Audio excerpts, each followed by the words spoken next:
Hello hello hello, आवाज़ आ। नमस्ते, आप लोग कैसे हैं? आ, आप में से कितने लोग हैं जिन्होंने तीन ताल पहले सुना है? वाह वाह वाह, जय हो जय हो। जयपुर से कितने हैं? जयपुर से? अरे बहुत लोग अरे हैं वाह। Jaipur. Gonna follow the tradition. We're gonna have a safa for three of you. So just a second. ये मैंने अपने बाल ठीक करने में काफ़ी मेहनत की थी आज।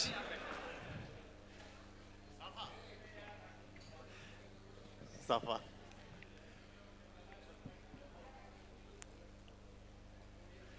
तो जयपुर से सबसे ज़्यादा लोग हैं। राजस्थान में और कहाँ कहाँ से आए हैं लोग, एक बार बता सकें? जोधपुर,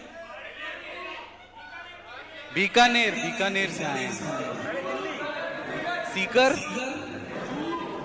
नागौर, नागौर से आए हैं भाई साहब।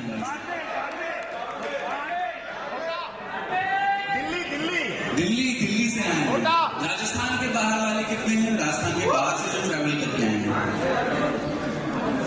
ऐसा क्या है इस पॉडकास्ट में? क्या नहीं है? उत्तर प्रदेश वाले कितने हैं? मेरे महान दुद्धि सभ्यता सोनभद्र से जहाँ कोई से है? निकली। नहीं होगा यार। बहुत सुंदर, बहुत बहुत अच्छा लग रहा है आप लोगों से मिल करके, आप लोगों से बात करके।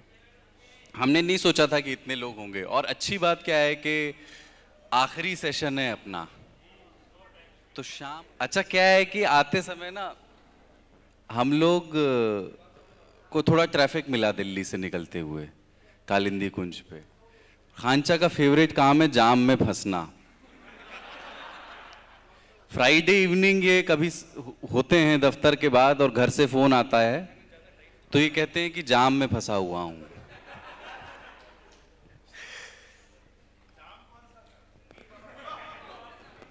ट्रैफिक आप तो वयस्क मालूम होते हैं, आपको तो समझ जाना चाहिए। वाह, ये एक आंख न ढके, ये देखिएगा। ये क्या मतलब हर सेशन में हुआ है या सिर्फ हमारे में यार, हो रहा है? इसके बाद ना कुलदीप, ये नहीं साफा नहीं, हाँ मेरा तो है। शो खत्म हो जाएगा, साफा बांध करके ना किले पे चलेंगे, राजा वाला फीलिंग आएगा। तब तक आप बात करिए जब तक मैं बंधवाऊं। इसमें चश्मे की डंडी घुसने की जगह रहेगी ना? जी जी, क्योंकि मुझे दिखता नहीं है उसके बिना। हाँ, मेरे साथ जो कुछ हुआ हो आप सबने देखा, मैंने नहीं देखा। यही जीवन का एक सत्य है। आपके साथ अच्छा हो बुरा हो वो सब देखते हैं, बस आप नहीं देखते। आपको इतना एहसास होता है कि मेरे साथ कुछ अच्छा हो रहा है या बुरा। आपके पास कोई ऑप्शन नहीं होता। आप चुपचाप उस प्रक्रिया को पूरी होने देते हैं, और उस प्रक्रिया के दौरान जिनके साथ यह नहीं हो रहा होता है वो मज़े ले रहे होते हैं, चाहे आपके साथ अच्छा हो रहा हो या बुरा। नहीं नहीं, मैं ताऊ की बात सुनते रहते हैं हम लोग। ताऊ, कल वाली बात बता दूं क्या? कल अपन आ रहे थे, ताऊ ड्राइव कर रहे थे, कुलदीप को भूख लगी थी और बारिश हो रही थी, लेट भी हो गया था। तो हमने एक तरीका ढूंढा कि हाँ ठीक है ताऊ, गाड़ी आपकी, मालिक आप, अपन क्या ही कर सकते हैं। उन्होंने क्या कह रहे हो तुम लोग? नहीं नहीं, आपकी गाड़ी, अभी कुछ बोलेंगे तो रास्ते में उतार दोगे आप। बोले कहना क्या चाहते हो? फिर हुआ कि भूख लगी, कुछ खिला दो। गाड़ी रोक के ताऊ ने खिलाया हमें फिर, है ना ताऊ? मैं इस पे अपने बयान नहीं दूंगा अभी। कार्यक्रम के शुरू होने के बाद मेरे ऊपर यह इल्जाम लगाया गया कि गाड़ी आपके हाथ में है तो हम क्या कर सकते हैं, है ना। इन्होंने कभी कोई रिक्वेस्ट नहीं की, लेकिन एक्सपेक्ट किया कि मैं इनके पेट में उमड़ रहे बादलों को समझूं, जबकि मैं सामने उमड़ रहे बादलों को नेविगेट कर रहा था। ये मुझे सरकार समझते हैं कि मैं इनका दर्द समझूं।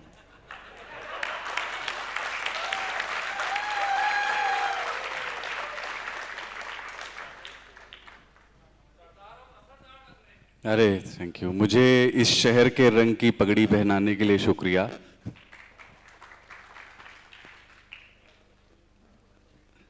थोड़ा सा इधर टाइट लगेगा, लेकिन आपको घबराना नहीं है, उसके बाद अच्छा हो जाता है। मुझे अपने बालों पे थोड़ी मेहनत करनी पड़ती है जब मैं कहीं जाता हूँ। इतना बड़ा साड़ी तो नहीं है जो बांध रहे हैं? मुझे ये मालूम होता कि ये प्रक्रिया होने वाली है, तो मेहनत नहीं करते। वो समय बच जाता।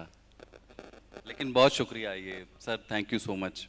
हमारे जयपुर चैप्टर के पदाधिकारी, और हमने अब इनको अध्यक्ष घोषित कर दिया है, विजय महावर जी के सौजन्य से ही ये सब हो रहा है। कि और मुझे ये यहाँ आकर के मालूम हुआ, मतलब ये यहाँ हमें ये दिया गया है। आप में से कितने लोगों के पास ये पटका है? ठीक यही, उठा दीजिए हाथ, ये देखिए। हम 3 तालियों को आज कपड़े से पहचान लेंगे। तो बहुत शुक्रिया आपका। और राव साहब बैठे ही हैं सामने, कुछ देर बैठेंगे ही। मैं शुरू कर देता हूँ, इनकी तो बनती रहेगी। रुको रुको रुको, है कर दूं? इजाजत है? नहीं, तब तक कुछ और बात करो, अभी आ रहे हैं हम। शाम होगी फिर, आज शनिवार भी है। दिल्ली वाले बताया आप लोगों ने, पर कोई बहुत सुदूर प्रदेश से आने का दावा कर रहा है क्या कि मैं जितना दूर से आया हूँ उतना दूर से कोई नहीं आया है? कोई जो कहता हो कि मैं मध्य प्रदेश से चला आया? मध्य प्रदेश के सागर से मैं जानता हूँ एक। जी, कहाँ से आए हैं? 2 आए जी। सागर मध्य प्रदेश से आए हैं आप चित्रकूट से आए हैं। दादा तो दादा हैं जी। हाँ, चंडीगढ़ से आए हैं आप? अच्छा, अरे वाह। हाँ, वैष्णो देवी से? जैसलमेर से आए हैं। जैसलमेर से आए हैं, मतलब राजस्थान का एक सुदूर हिस्सा है बिल्कुल। बस मुख्यमंत्री चुनते हुए इधर का चुनते हैं। जी, कहाँ से? अच्छा, वाह, बहुत सुंदर। अब हम लोग ऑफिशियली तैयार हैं। आप लोगों को पता है, अपना एक इंट्रोडक्शन होता है और उसके बाद फ्री फ्लो बातचीत होती है। इंट्रोडक्शन मैं पढ़ता ही हूँ तो पढ़ूंगा। टॉक जर्नलिज्म पे बात है, तो उसी के अराउंड ही आज बातचीत रहेगी। कोई संज्ञा मात्र नहीं, एक अभ्यास है ये, आत्मा से निकली भाषा का अभ्यास। ये काम केवल घटनाओं का लेखा जोखा नहीं है, समाज की नब्ज पर उंगली रखे बैठी वो विदुषी है जो सन्नाटे में भी शब्द सुनती है और शोर में भी सत्य खोज लेती है।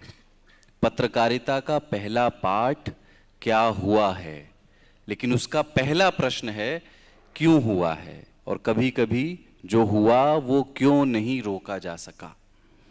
ये वो शिल्प है जिसमें समय को तराशा जाता है। इस पर बदकही बदकुच्चन करने हम उस शहर में आ गए हैं जो एक ठहरा हुआ सपना है, जिसे वक्त ने हाथों में मेहंदी की तरह रचाया है। दीवारें जहां गुलाबी हैं पर इरादे लाल हैं, हवाओं में इतिहास के कंगन खनकते हैं और गलियों में विरासत की बिछी हुई चौकियां हैं। शाम होते ही जब सूरज छतों से उतरता है तो ये लगता है कि पूरा शहर एक सुनहरी चूनर ओढ़ चुका है। जयपुर रात को भी जगमगाता है, लेकिन वो रोशनी दियों की शर्मीली हंसी जैसी है जो हवेलियों की छाती पर टिकी रहती है। जयपुर का दिल तेज नहीं धड़कता, धीमे धीमे थिरकता है, जैसे किसी वाद्य यंत्र पर बंधा राग। वो राग जो पीढ़ियों से सुना जा रहा है, जिसे कोई भूला नहीं, बस हर बार नए कानों से सुना जाता है। जयपुर हो या जोधपुर हो या लखनऊ हो या लुधियाना हो या सागर हो या चंडीगढ़, हमारे लिए कोई भी शहर इसलिए ख़ास है क्योंकि वहाँ आप हैं। कभी किसी स्टेशन पर रुककर, कभी ट्रैफिक में फंसकर, कभी सब्जी काटते हुए या रात के सन्नाटे में, जब आप हमारी आवाज़ से जुड़ते हैं तो हमें लगता है कि इस दुनिया में अब कोई अकेला नहीं है। तो शुक्रिया इस शहर को घर बना देने के लिए, हमारी आवाज़ को अपनापन देने के लिए। तो पगड़ी की छोर, ओढ़नी की फड़फड़ाहट और इस सुंदर मौसम के बीच शुरू करते हैं 3 ताल का ये स्पेशल एपिसोड कमलेश ताऊ, आसिफ खानचा और कुलदीप सरदार के साथ। जय हो, जय हो, जय हो। यहाँ पर जो कुछ लोग इस 3 ताल को नहीं जानते हैं, उनको मैं सिर्फ संक्षिप्त में परिचय दे देना चाहता हूँ कि जो सरदार ने अभी पढ़ा उतना ही लिखा होता है, उसके बाद का हमें कोई खबर नहीं होता। और ये भी जो कुछ लिख कर लाते हैं इसकी भी खबर हमें नहीं होती। हम इतना जानते हैं कि हमको आज टॉक जर्नलिज्म में टॉक करना है। पर सावन आज जयपुर पे झूम के बरसा, इनफैक्ट कल से। और सावन में मैंने सुना राजस्थान वालों ने मटन खाना बंद कर दिया है। हाँ, और खाली बिहार में खाया जा रहा है ललन सिंह के यहाँ। वो लाल मांस होता है ना आपका, और बकरे का मांस, होता है। उसके बारे में बता दिया गया कि वो अभी उतनी मात्रा में उपलब्ध नहीं है। खैर अच्छा है। हाँ, तो जर्नलिज्म पे बात हो रही थी ना। हाँ। नहीं, पर गर्मी में वैसे भी अवॉइड करना चाहिए मटन वटन, क्योंकि वो फिर गों करके लग जाता है। गोपाल मंडल आप लोगों को याद है? अच्छा, तो पता नहीं, मतलब जैसे हम जर्नलिज्म पे बहुत सैद्धांतिक और उस तरह की चर्चा अपन करते नहीं है, बहुत गंभीर लोग हम हैं कभी नहीं करते। पर न्यूज़ रूम में पैदा हुए हास्य विनोद की परिस्थितियाँ, जो एक नेचुरल ह्यूमर पैदा हो जाता है, जो कभी भी प्रयास के तहत नहीं पैदा किया जाता, उनमें से कुछ को आज मेरी कोशिश है कि आप दोनों के वृहद अनुभव से निकाल लूँ। और सुमित जी बैठे हैं, सुमित अवस्थी जी, और परमिशन ले पता ली नहीं, मैंने। हाँ, तो कुछ टीवी की भी होंगी तो माफ़ करेंगे ना। कुलदीप, मैंने पहले ही परमिशन ले लिया सुमित भाई जी। से, तो घबराओ मत। लेकिन अखबारों से शुरू कर, मैंने मतलब ताऊ ने भी और मैंने भी मतलब अखबारों से काम शुरू किया। हाँ, अखबारों से शुरू होकर टीवी पे खत्म हो गया। हाँ नहीं, खत्म होगा। हाँ हुआ नहीं है। हाँ, वो तो है। कल्ला जी ने नाम बहुत अच्छा रखा है, टॉक जर्नलिज्म। बहुत कंटेम्पररी नाम है। मैं भी देखता हूँ, मैं चूंकि खुद जर्नलिस्ट हूँ, उसका भागीदार हूँ 100%। उसमें ज़्यादातर खबरें यही होती हैं कि किसने क्या कहा, किसी ने विवादित बयान दे दिया, फिर उस पे एक और बयान, फिर उस पे एक और बयान। तो किसने क्या कहा, वही जर्नलिज्म हो गया है। बड़े बड़े लोगों के बयान होते हैं, फिर छोटे छोटे लोगों के बयान होते हैं। स्टेटमेंट जर्नलिज्म जो है ना, टॉक जर्नलिज्म है वो।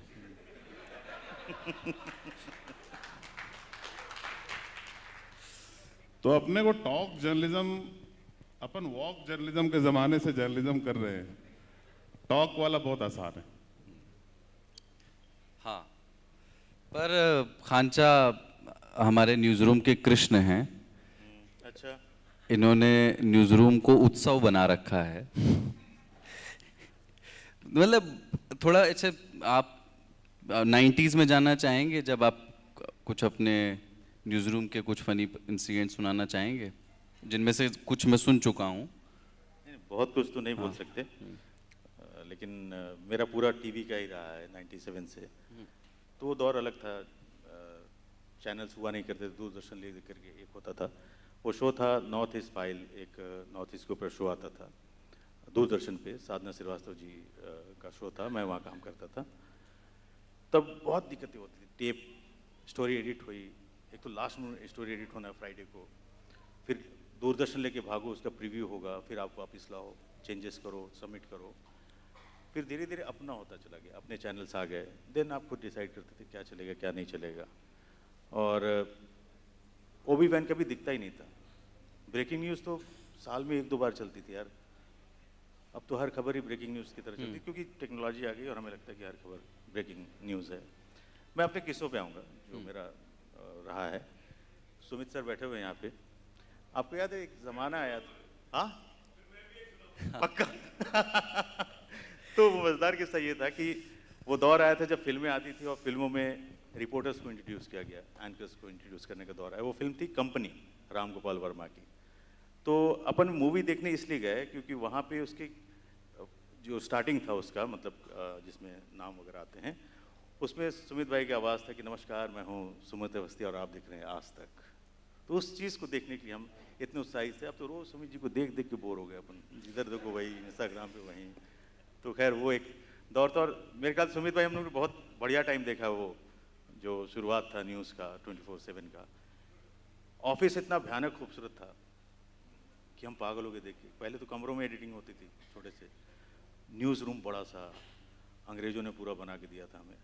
तो अपन आधे 6 महीने तक तो उसको समझ ही नहीं पा रहे थे कि कैसे यहाँ पे हमें बिहेव करना है, कैसे बैठना है, कैसे उठना है, कैसे खाना है।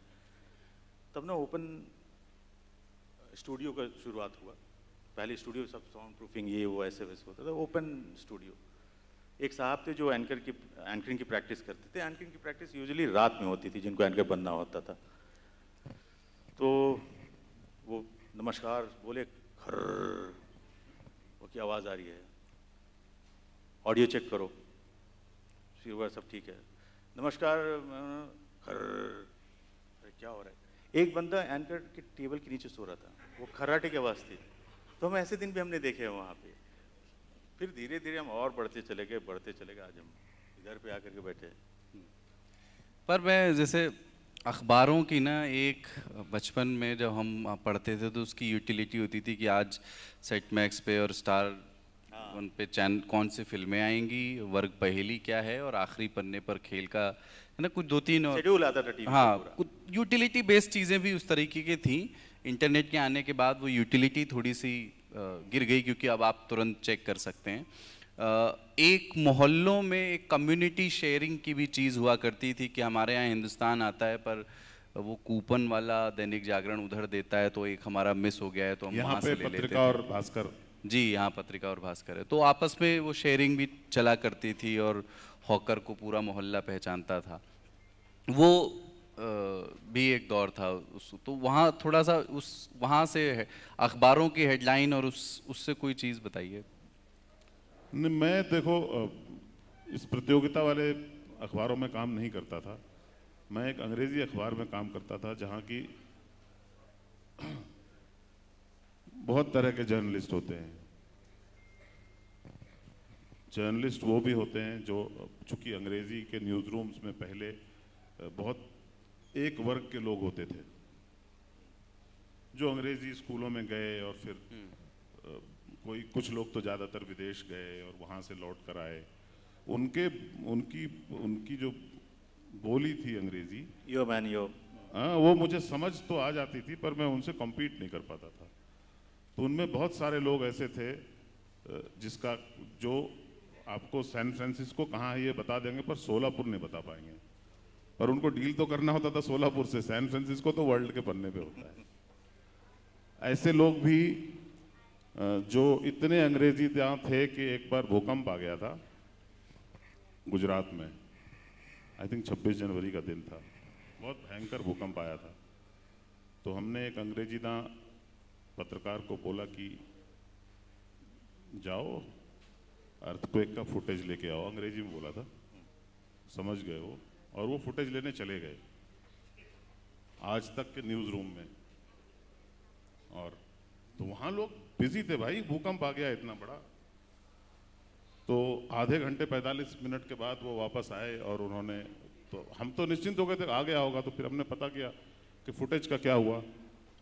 तो उन्होंने कहा वहाँ तो कोई सुनने को तैयार नहीं है, सब भूकंप भूकंप कर रहे हैं।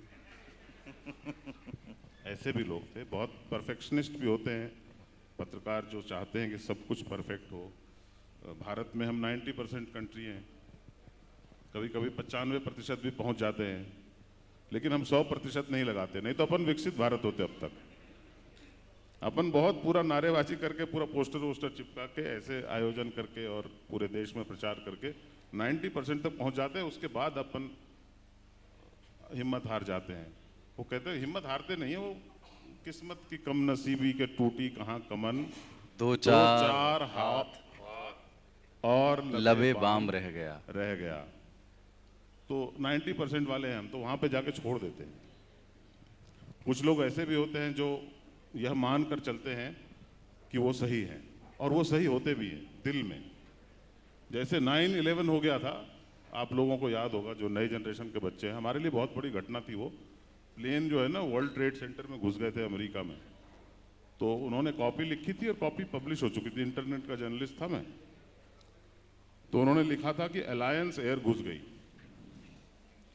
तो अपन आए, हमने देखा यार अलायंस एयर, तो हमने कहा जिम्मेदारी बनती है पहले इसको सही करो, तो हमने उसको सही कर दिया और फिर उनको डांटा कि भाई यार अलायंस एयर तो दुबई जाती है मैक्सिमम, नहीं तो यहीं चलती है वो, तो तुमने न्यूयॉर्क से ट्रेड सेंटर में कैसे घुसाया? उसने कहा नो आई एम राइट। तो वो विश्वास मन में जो देश के श्रेष्ठ नेताओं में होता है कि मैंने जो डिसीजन लिया है वो सही ही होगा, देश का क्या होगा उसके बाद वो नहीं है, डिसीजन ले लिया तो ले लिया। तो उस तरह के थे वो। तो हमने उनको समझाया कि नहीं आपका डिसीजन गलत है, आपने अलायंस एयर लिखा, ऐसा नहीं होना चाहिए। उसके बाद मैं बाहर चला गया, चूंकि काम सही हो चुका था जो भी गलती थी। आधे घंटे के बाद वो मेरे पास आए और उन्होंने यूं किया, तो मैंने कहा कि हाँ कंफर्म? उन्होंने कहा पटना में जो विमान गिरा था अलायंस एयर था कि नहीं? तो मैंने कहा हाँ। तो तुम कैसे बोल रहे हो कि अलायंस एयर नहीं था? तो मैंने कहा वो तो मैं न्यूयॉर्क की बात कर रहा हूं, पर विमान गिरा था ना पटना में। मैंने कहा हाँ आई वॉज राइट। फिर वो एक जगह खड़े हुए, उन्होंने कहा कि अब पता चला कि ये दिमाग में मेरे कहां से आया। वो आदमी कह रहा है मुझे कुछ आता ही नहीं है। ऐसे सारे समूहों से गुजरने के बाद मैं सबों का मैं किसी का नाम नहीं ले सकता, पर ऐसे लोगों के साथ काम करना मेरे जीवन का सौभाग्य रहा है कि आप न्यूज रूम, हाँ हम बिल्कुल भारत की तरह हैं। हमारा देश जितना केओटिक है उतना ही केओटिक हमारा न्यूज रूम होता है, और आज के दौर में हमारा देश जितना मिस इन्फॉर्म्ड है उतना ही मिस इन्फॉर्म्ड हमारा न्यूज रूम होता है। क्योंकि हम कहीं और से नहीं आते, हम इसी समाज से आते हैं, और हम में भी वही प्लस माइनस होता है जो समाज में होता है, जो हमारे पाठकों में होता है। तो ये हमेशा ध्यान रखिएगा कि इनसे जब गलतियां हो जाती हैं तो वो ह्यूमन है। कभी कोई बोल देता है कि अपन एक हाँ, और देश में कई लोग हैं जिन्होंने कि नासा से पुरस्कार ले लिया और अखबारों में छपवा दिए। हाँ ऐसा हुआ है। तो हमें कभी कभी ऐसे ह्यूमन की तरह भी देखिए। इस देश में अभी क्या है कि क्या बोलते हैं उसको, चाय की दुकान पे भी जाओ ना तो वो भी ज्ञान दे देता है कि मीडिया खत्म हो गया सब, ये लोग तो कुछ भी फैलाते हैं, इन पे तो यकीन ही नहीं करना, अरे इसको कुछ नहीं आता। ये ध्यान रखिएगा कि हम इसी समाज से आते हैं और हमसे गलतियां होती हैं जैसी आपसे होती हैं, पर जितना रिगर और जितना प्रयास और मेहनत और जितनी लड़ाई झगड़े हमारे न्यूज रूम्स में होते हैं, वो अगर समाज में होने लगा तो फिर मामला ही अलग हो जाएगा। पर समाज जो है बहुत सारी बातों को सीधा स्वीकार कर लेता है। आप लोग कभी कभी अपने नज़दीक के न्यूज़ रूम में जाइएगा, वहाँ बहुत विवाद, बहुत डिबेट, बहुत कुछ होता है। बहुत आसान होता है हमें चाय की दुकान पर बैठ के कह देना कि यार मीडिया का तो हाल ही यही है। मैं एक अंतर्राष्ट्रीय संस्थान में काम करता था यहाँ से पहले, और वहाँ के जो वैल्यूज़ हैं उसमें एक बात कही जाती थी कि कोई भी खबर आए तो 2 सोर्स वेरिफिकेशन होना चाहिए। यानी आपको खबर मिली है, अब आप 2 जगहों से कंफर्म करेंगे तब उस खबर को ऑन एयर करेंगे। ये एक सोर्स से तो खबर आई है, 2 उसके अलावा है। 2 नहीं, हाँ जी। तो उसमें क्या हुआ ये कि एक बार भूकंप आया, डेस्क हिली तो लोगों ने कहा भूकंप आया, मजाक में ही कहा गया, पर कहा गया कि समीर आत्मज जी को फोन करके कंफर्म कर लो। आप जैसे अभिनव पांडे अभी बैठे थे हमारे साथी हैं ललन टॉप में। रिपोर्टर्स बहुत इंटरेस्टिंग कैरेक्टर होते हैं, मैं फैन हूं सारे रिपोर्टर्स का। ये आपसे फोन पे बात कर रहे हैं, कब काट देंगे मालूम नहीं, अधूरी बात कह करके फोन काट देंगे। क्यों? क्योंकि किसी ज्यादा महत्वपूर्ण व्यक्ति का, किसी सोर्स का, है ना, किसी ऐसे व्यक्ति का जिससे कोई जरूरी सूचना मिल सकती है, फोन आ गया होगा तो काट देते हैं हमेशा। रिपोर्टर्स के साथ तजुर्बे? यार टाइम के साथ साथ ना सब कुछ चेंज होता है। रिपोर्टिंग स्टाइल चेंज हुआ, जहाँ पे कुछ इवेंट हुआ, हादसा हो गया, कुछ हो गया, रिपोर्टर गया, दिन भर लगा पड़ा है। शाम में एंकर साहब आए, क्या ये अब चलते हैं ज़्यादा जानकारी के लिए हमारे रिपोर्टर कुलदीप के पास। तो कुलदीप बताइए, तो कुलदीप जवाब दे रहा वहाँ से, यार जितनी रिपोर्ट भेजे देख लिए होते ना तो ये सवाल ही नहीं पूछ रहे होते। तो कई बार आपाधापी इतनी होती है कि वो इतने सारे इनपुट्स दे रहे होते हैं लेकिन एंकर भी बिजी होते हैं। ऐसा ही किस्सा था, एक आया कि हर चीज़ बहुत बढ़ा चढ़ा करके या जोश के साथ न्यूज़ को पेश करने का एक दौर आया, जिसमें जहानाबाद के इस खबर थी जहाँ पे जो नक्सली थे उन्होंने जेल को ही लूट लिया था, मतलब खाली करा दिया था। तो एंकर आई अपना कि आइए चलते हैं अपने जाबाज रिपोर्टर के पास, गोलियों के सामने खड़ा हमारा रिपोर्टर ला रहा है आपके लिए खबर। अमित बताइए वहाँ क्या हो रहा है? कोई आवाज़ नहीं। अमित, हाँ मैं मंदिर के पीछे छुपा हुआ हूँ, 3 किलोमीटर की दूरी पे हूँ। कट। फिर कुछ रिपोर्टर्स होते थे जिनको फौरन आप फोनों पे ले लेते थे। फोन यानी जो आप देखते हैं फोन पे हमारे रिपोर्टर जुड़ जाते हैं। इस ऑल मज़ेदार किस्से, मेरा अनुभव ही शेयर कर रहा हूँ। अब उस रिपोर्टर को कुछ नहीं पता है और एंकर ने पूछा आइए अब चलते हैं, दिल्ली में अभी बारिश तूफान आया है, चलते हैं अपने रिपोर्टर के पास। तो आसिफ बताइए क्या हुआ? तो आसिफ ने फ़ोन उठाया, हाँ अभी जान मार का कोई खतरा नहीं हुआ। ऑफकोर्स इतनी जल्दी कहाँ से खबर आ जाएगी, 2-4 गाड़ियाँ पेड़ के नीचे टूट गई हैं गिरने से। हाँ बिल्कुल सही बात है, ऐसे कह के निकल जाते थे। और कई बार रिपोर्टर जो था, आवाज़ आ रही लेकिन चुपचाप खड़ा है। फिर एंकर बोलता था लगता है हमारा संपर्क टूट गया है। तो ये सारे ट्रिक्स होते थे रिपोर्टर्स के। लेकिन बाय द वे ये स्किल बहुत सराही जाती है कि एंकर ने जो सवाल पूछा है उसका जवाब आपको नहीं मालूम है तो आप कैसे दूसरे सवाल का जवाब दे दें, पर कुछ बोल दें। आप चुप तो नहीं रह सकते हैं, तो आप ये नहीं कह सकते ये तो मुझे नहीं पता है। नहीं ऐसा तो कोई नहीं बोलता ना। हाँ, तो उसमें ये हो कि अच्छा आप फला मज़ार के पास हुई घटना को कवर कर रहे हैं, थोड़ा इसके इतिहास के बारे में बताइए। देखिए इसमें इतिहास महत्वपूर्ण नहीं है। इतिहास पे मैं आऊंगा, लेकिन पहले मैं आपको ये बताऊं कि यहाँ जो पार्टी के नेता आए हैं वो ये कहते हैं, इस तरह से आप स्विच कर देते हैं तो वो अपनी इज्जत बचा ले जाते हैं। मतलब कई बार व्यूअर को रियलाइज ही नहीं होता है कि सवाल कुछ और पूछा।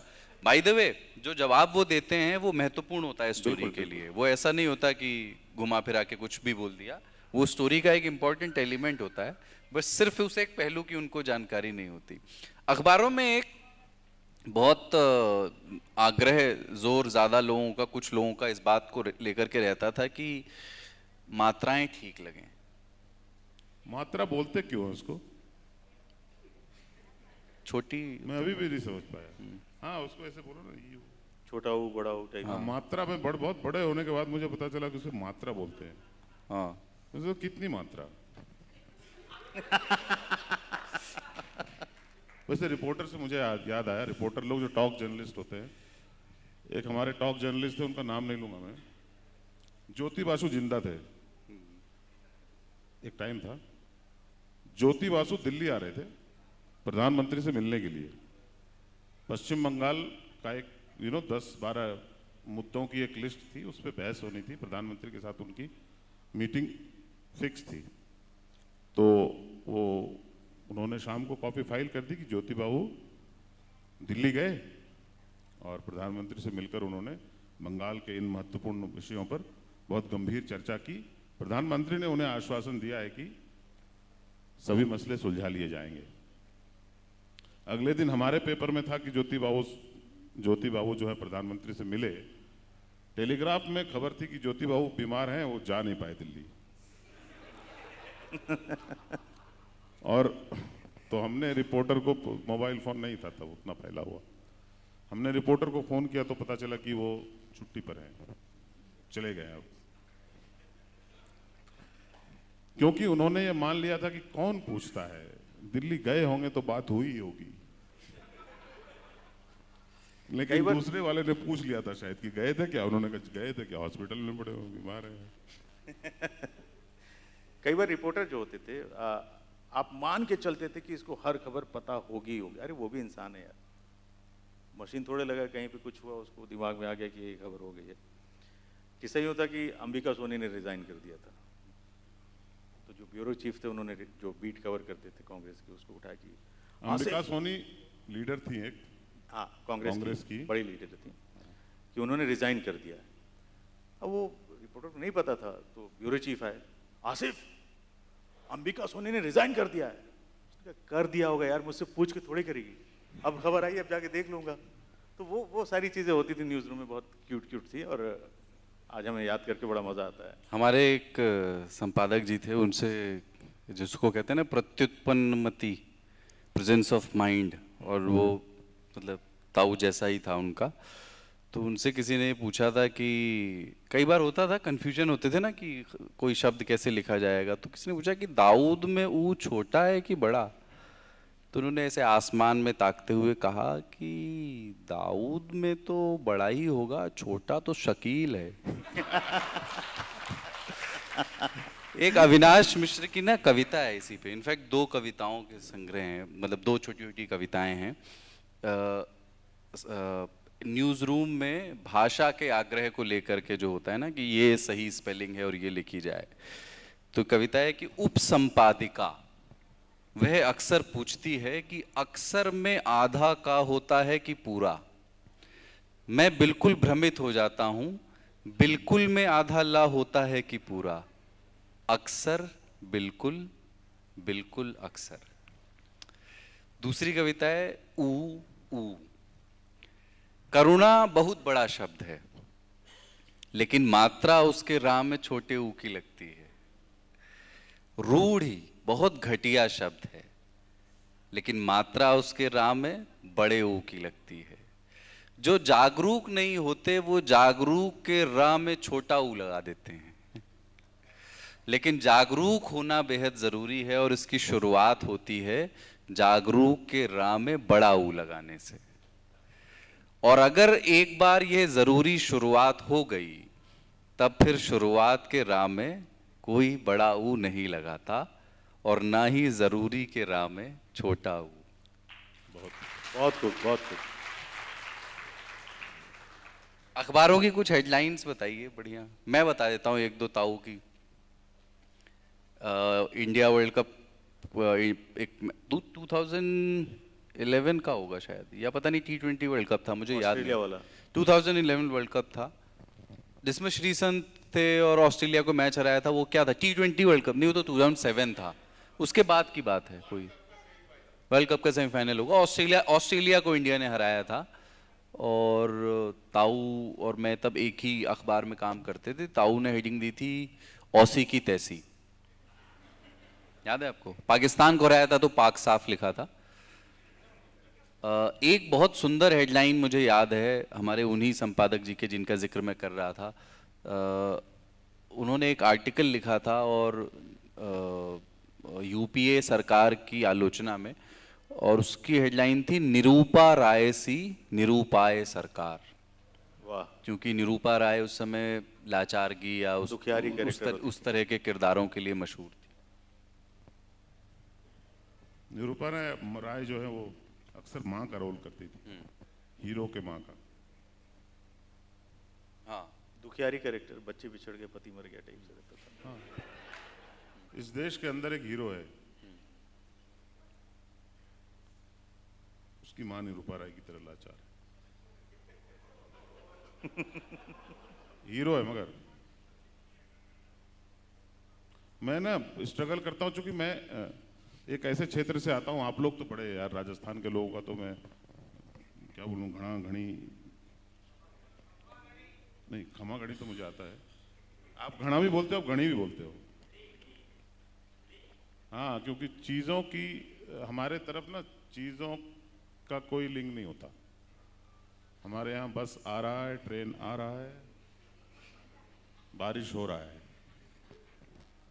और हम अभी भी स्ट्रगल करते हैं उससे। मैं बोलने में कभी भी सही नहीं बोल पाता हूँ, क्योंकि अपने को पता ही नहीं है कि कैसे। यस। हाँ, मुझे पहली बार किसी ने बोला भी था कि यार कुर्सी जो है स्त्रीलिंग है। मैं नीचे झांक के देखा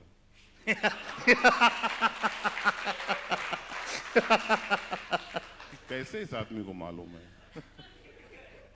फिर और बड़ा हुआ तो लगा कि नहीं, चीजें जो मर्दों के काम आती हैं, मर्दों से रिलेटेड है, वो सब स्त्रीलिंग है।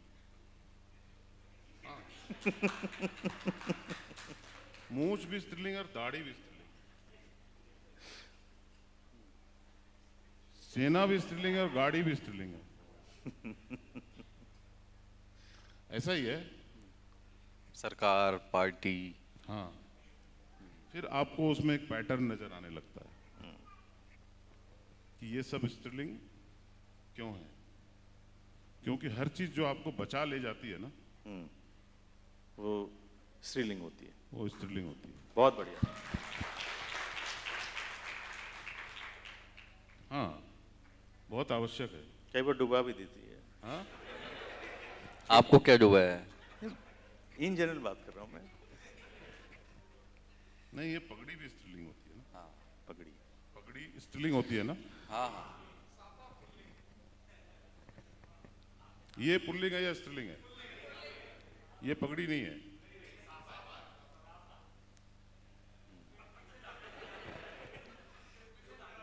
सर इसको पे, साफा क्यों बोलते हैं? क्योंकि सर पे साफा तो हर दर्द दाफा। ओह, किसी भी ब्रांड का इससे कोई लेना देना नहीं है। लेकिन लोगों को ये लगता है कि पत्रकार दुनिया बचा रहे हैं, उनके ऊपर इतनी बड़ी जिम्मेदारी है। फिलहाल खुद ही और बच जाए। असल में पत्रकार न्यूज रूम में वो कह रहा होता है कि मेरा माउस सर चेंज करवा दीजिए, लेफ्ट वाले से राइट क्लिक हो जा रहा है।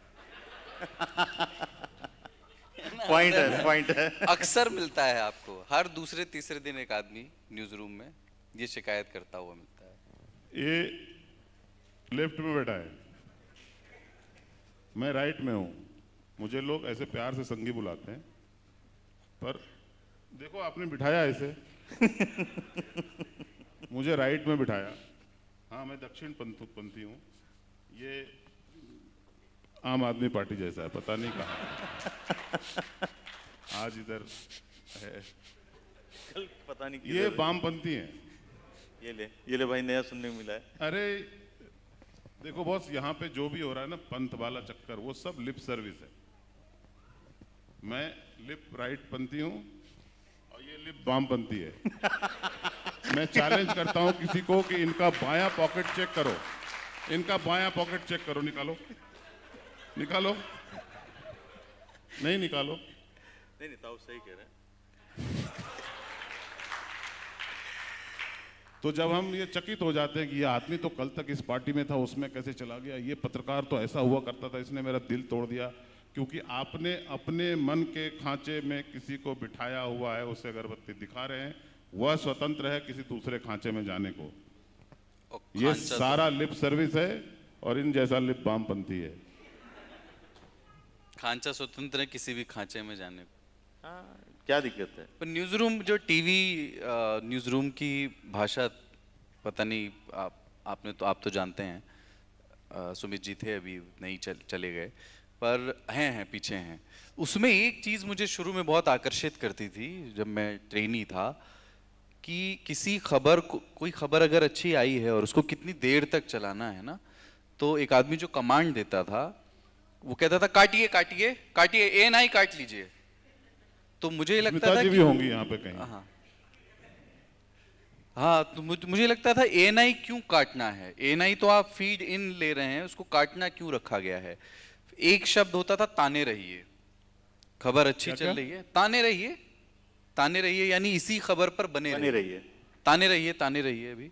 और ये चूंकि हिंदी मीडिया में पूर्वांचल से, उत्तर प्रदेश, बिहार से आए हुए बहुत सारे लोग आए, उनकी भाषा भी फिर टीवी की लिंगो बन गई। हरियाणा का आदमी आकर के करा ताने रहिए ठीक है, तो वो एक लिंगो का हिस्सा बन गया। एक चीज और बड़ी मजेदार लगती है कि खबर हमारे यहाँ कैंसिल नहीं की जाती है, खबर गिराई जाती है। अगर कोई खबर है और नहीं लेनी है, हमें नहीं लेनी है किसी वजह से, उसमें कोई चीज़ गलत हुई, या आपका बुलेटिन पूरा हो गया है, समय नहीं बचा है, या अखबार पूरा भर गया है, या उस खबर में कोई खामी निकल आई है, तो उसके लिए शब्द इस्तेमाल होता है इस खबर को गिरा दो। इसका भी मुझे इतिहास नहीं मालूम है कि क्यों कहते हैं गिरा दो। हाँ, वो क्यों का जवाब हमको नहीं मिलता। पत्रकारिता में पूछा जाता कि क्या, कब, 5W1H, कौन, कहाँ और क्यों। फिर क्या, कब, कौन भी, कहाँ, कहाँ तो आराम से बता देते हैं, हाँ, कौन में थोड़ा सा चेक करना पड़ता है। ये तो गाना बन गया। हाँ, कौन है पता नहीं, देख के बताना पड़ेगा। क्यों जो है वो साइड हो गया है, नहीं क्यों कोई पूछता नहीं है। मेरा 3 साल में शुरुआती जो परिचय था वो क्यों ही था। हाँ, हाँ, क्योंकि मैं आज तक तकिया कलाम सूरज आपका। पूरब में उगता है उसको भी स्वीकार नहीं कर पाता हूँ। एक बार जरूर पूछता हूँ क्यों। तो क्यों जो है थोड़ा चला गया, वो अच्छा भी रहता है, आरामदायक रहता है लाइफ ना कि जनता, सरकार, राजनीतिक पार्टियां और जितने भी हमारे समूह हैं इस देश को आगे चलाने में या उसे रोक रखने में जो जिम्मेदार हैं, वो सब चाहते हैं कि ये क्यों वाला नहीं पूछो तो बाकी सब ठीक है, सब कुछ बता देंगे, क्यों बस मत पूछना। वाई। एक बार एक घटना हुई हमारे यहाँ, पता नहीं, इंडिया टुडे का एक सेक्स विशेषांक उन दिनों निकला था, दिलीप मंडल जी संपादक थे। तो हमने हमारे यहाँ एक सहकर्मी को पाया कि बड़ी शिद्दत से वो जहाँ पुरानी मैगजीन रखी रहती है उसको टटोल रहे थे। तो किसी ने कहा कहाँ वहाँ धूल धंखाड़ में देख रहे हो? बोले यार हमारा मित्र है, उसको वो बहुत अच्छा सर्वे होता, बाय द वे वो वाकई बहुत अच्छा सर्वे होता है, और इंडिया टुडे का सेक्स विशेषांक निकला है, वो चाहिए। तो जिनसे वो पूछ रहे थे उन्होंने थोड़ा घूर के देखा ऐसे, तो उन्होंने कहा अरे दोस्त गरीब है यार, उसको दे देंगे यहीं से। तो इन्होंने कहा गरीब है तो रोटी खिलाइए उसे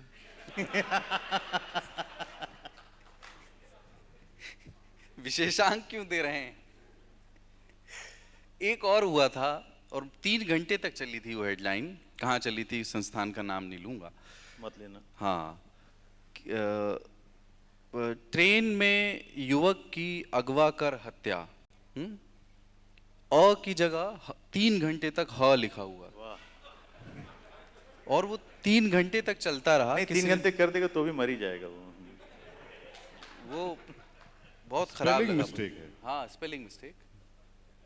हिंदी में क्या बोलते हैं उसको? वर्तनी की अशुद्धि।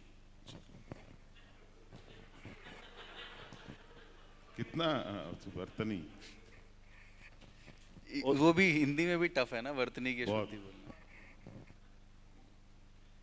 पर मतलब ये नए, जब आप, मतलब मैं तो अभी जुम्मा 14-15 साल हुए काम करते हुए, लेकिन थोड़ा 15, 20, 25 साल पहले के और अभी के सिनेरियो में आप ज़्यादा ह्यूमरस या ज़्यादा लाइवली वाइब्रेंट माहौल अब को मानते हैं आप दोनों लोग, या पहले अलग मज़ा आता था? अभी थोड़ा देखिए, पहले स्पेस क्रंच था, मतलब आप लिमिटेड स्पेस था, वेबसाइट्स नहीं थी, अनलिमिटेड टेक्स्ट आप नहीं डाल सकते, अनलिमिटेड वीडियोस अपलोड नहीं कर सकते। आपका पेज भर गया, जितना पन्ना आपका मिला है विज्ञापन उसमें है, उसके बाद जो पेज भर गया वो फिर आपने पेज रिलीज कर दिया।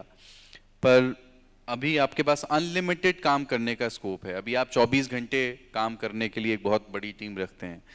सो आप ज़्यादा, पता नहीं ये कंपैरिजन भी सही है नहीं, क्योंकि उसमें टेक्नोलॉजी और बहुत सारी चीज़ें हैं, डिमांड, और उस तरह से लोग ज़्यादा पढ़ भी रहे हैं, मतलब ज़्यादा कंज्यूम कर रहे हैं, पढ़ तो नहीं रहे हैं। तो अब आप फ़र्क दोनों में किस तरह से देखते हैं, उस दौर में और इस दौर में, फ़न के पॉइंट ऑफ व्यू से? अभी बहुत कुछ है। अभी तो आप में से सभी लोग जो है देश भर में हो रही सारी घटनाओं से परिचित होंगे, यही तो खूबसूरती है। लेकिन आपको कुछ भी याद नहीं रहता है, क्योंकि देश में इतनी सारी घटनाएं होती थी। आप अगर अखबार पढ़ते तो उसमें कोई लोग समझिए आपने रखे हुए हैं जो देश की सारी घटनाओं में से कुछ घटनाएं चुनकर आपको देते हैं, क्योंकि वो सब कुछ, वो मजबूरी थी उनकी, वो सब कुछ नहीं दे सकते।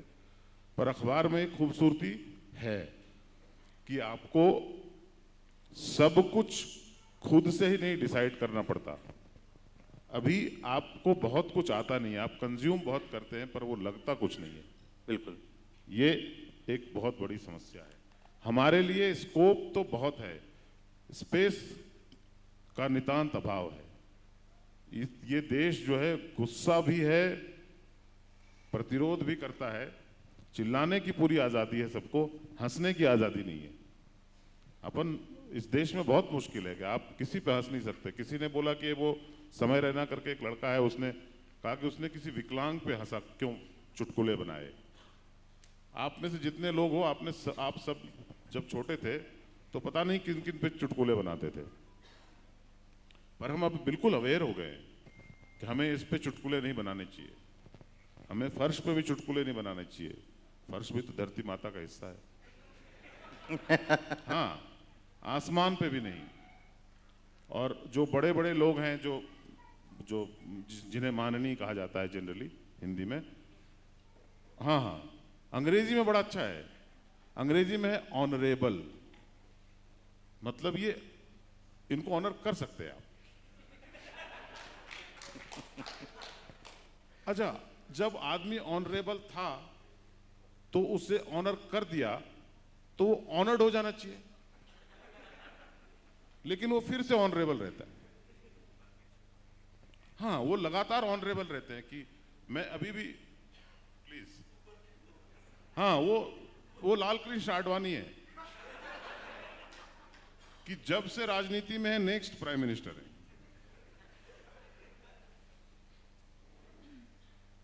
राहुल गांधी भी नेक्स्ट प्राइम मिनिस्टर है। तो वो वाली सिचुएशन, ऑनरेबल माननीय लोग जो होते हैं, आप उनके बारे में भी मजाक नहीं कर सकते। लोगों ने चुटकुलों को क्या बना दिया है कि मजाक उड़ाना है ये। पहले लोग हंसने के लिए बहुत तरह के टूल्स का उपयोग करते थे, उसमें एक था कि जो आपसे बड़े हैं कम से कम उनकी तो खिल्ली उड़ा लो। अब कहते हैं नहीं, खिल्ली उड़ा नहीं सकते, तो सटायर की जगह चली गई, क्योंकि सटायर में आदमी ये बोल के बच जाता था कि मैंने ये तो नहीं कहा, हमने तो सिर्फ इतना कहा कि वो बेईमान है, तो हमने तो नाम नहीं लिया, तो थानेदार ने बोला कि हमें नहीं पता कि कौन बेईमान है। वो वाला चुटकुला सुना है ना आपने, वो हालत हो गई। तो आप, जो बंदा सीधे नाम लेता था वो ले नहीं सकता क्योंकि मुकदमे होंगे, जो कान इधर से पकड़ता था वो पकड़ नहीं सकता क्योंकि उधर से पकड़ने पे पाबंदी है। तो इस तरह की सिचुएशन है।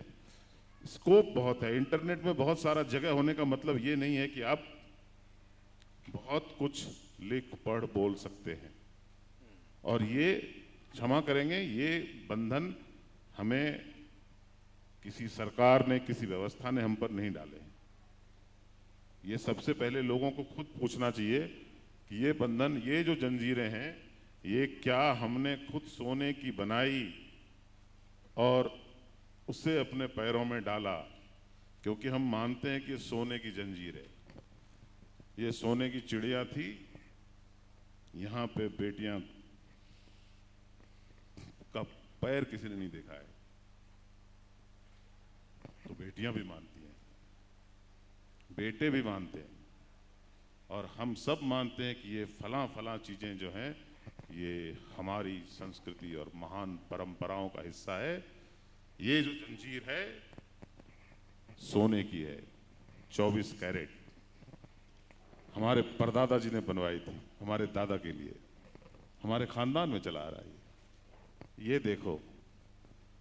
और वो जंजीरें हमने कभी कभी अपने आप आईने में देखिएगा, आपको गले में भी वो जंजीर दिखेगी आपके, बस जंजीर का एक छोर नजर नहीं आएगा कि पापा ने बांधा था, कि मां साहब ने बांधा था, कि मैंने खुद बांधा है, कि मुख्यमंत्री ने बांध दिया, कि प्रधानमंत्री ने बांध दिया।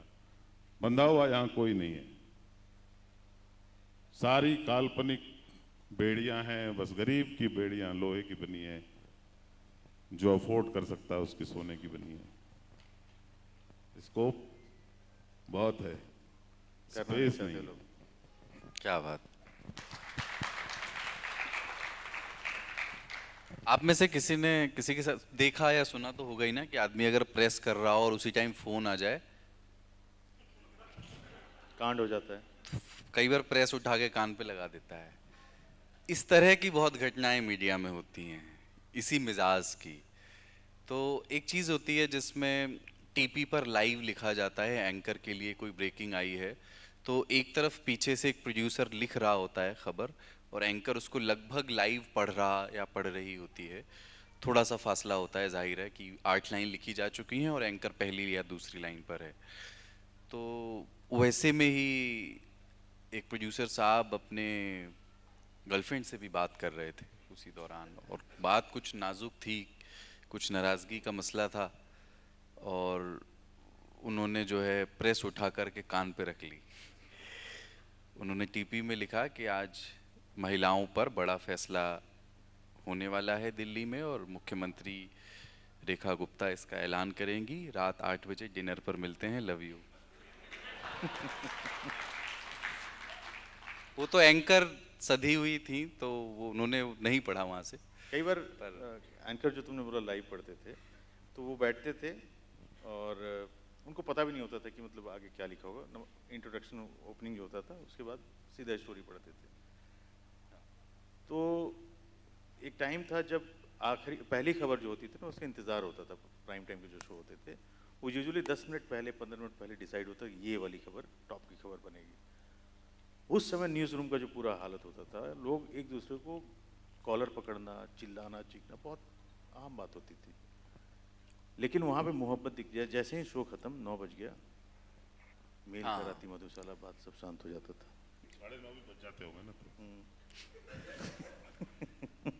हाँ, ये है कि अभी थोड़ी देर पहले जब तक वो बुलेटिन ऑन एयर नहीं गया था तो जो आदमी दूसरे पर चिल्ला रहा था और ऐसा लगा था कि ये लगभग इसका दुश्मनी है और ज़ाती दुश्मनी है इसकी इससे, बुलेटिन ऑन एयर होने के बाद वो उसके कंधे में हाथ डाल करके दोनों लोग चाय पी करके अरे एक आते बार थे। ये तो रूटीन हुआ करता था। बहुत बड़ा नाम तो जैसा अपन नहीं लेंगे तो नहीं लेंगे। हाँ। तो एक बहुत शुक्रिया आपका। Thank you so much Kuldeep. तो हुआ यूँ कि एक ऑथर थे, उन्होंने बुक लिखी थी और उसका टाइटल था मेरी माँ का बलात्कार। किताब थी ये। शो उसी पे तैयार हुआ, एंकर साहब को नहीं पता था। उन्होंने नमस्कार मैं हूँ आशुतोष और आज स्पेशल शो में देखेंगे। नाम नहीं लेना था।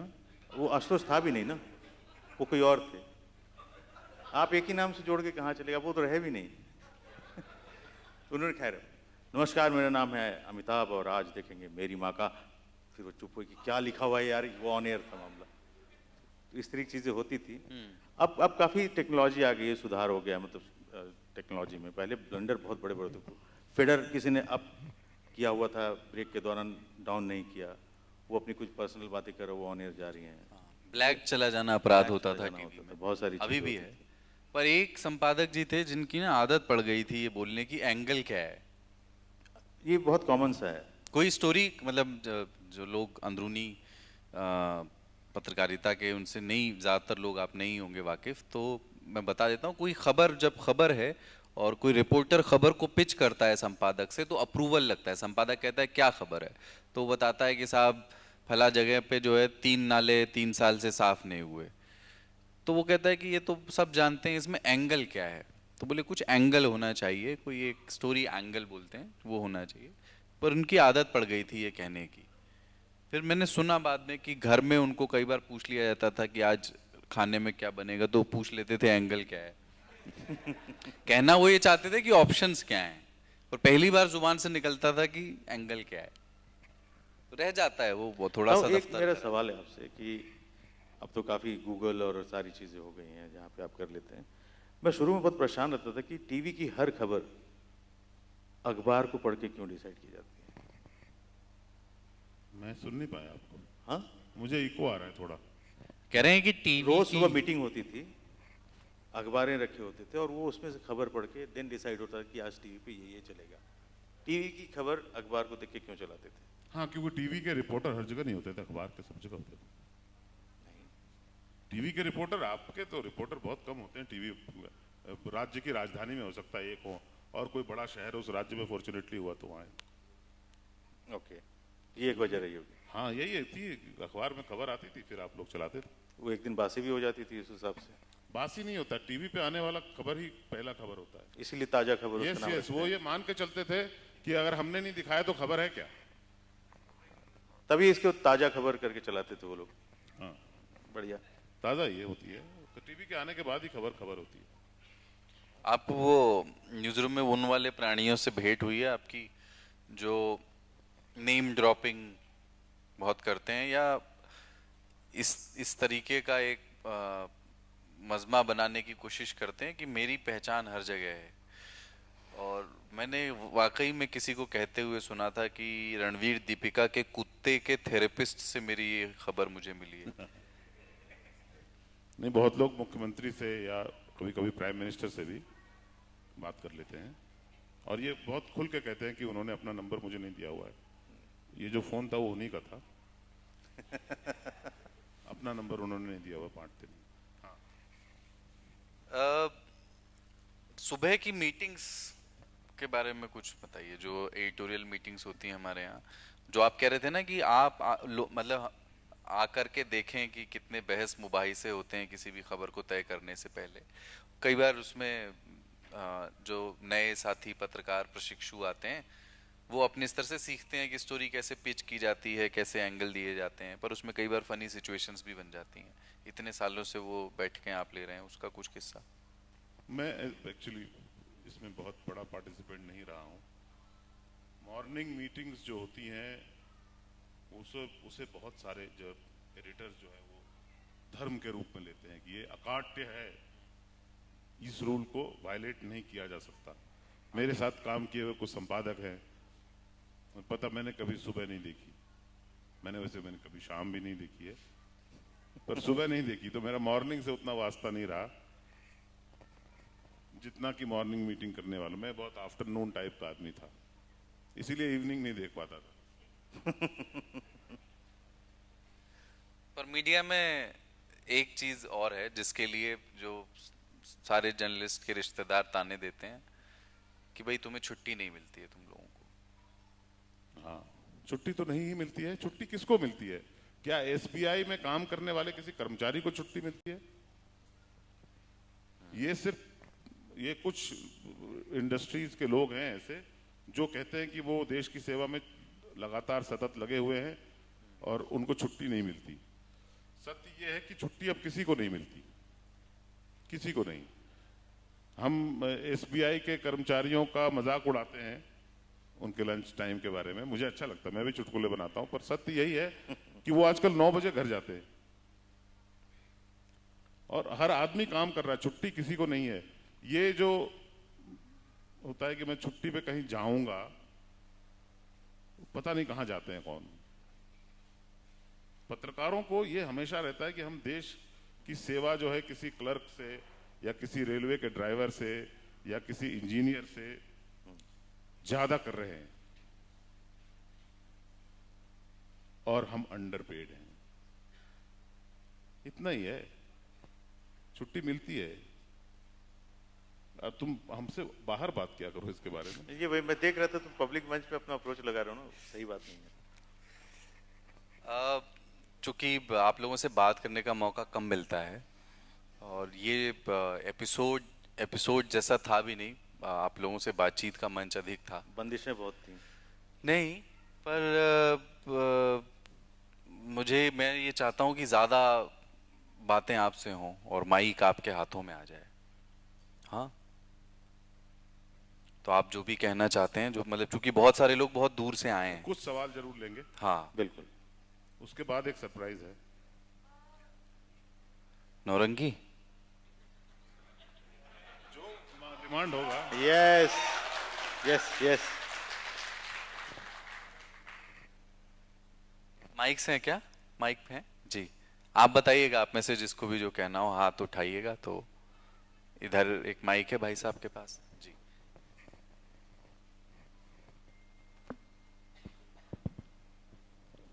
हेलो, मेरा नाम कपिल है।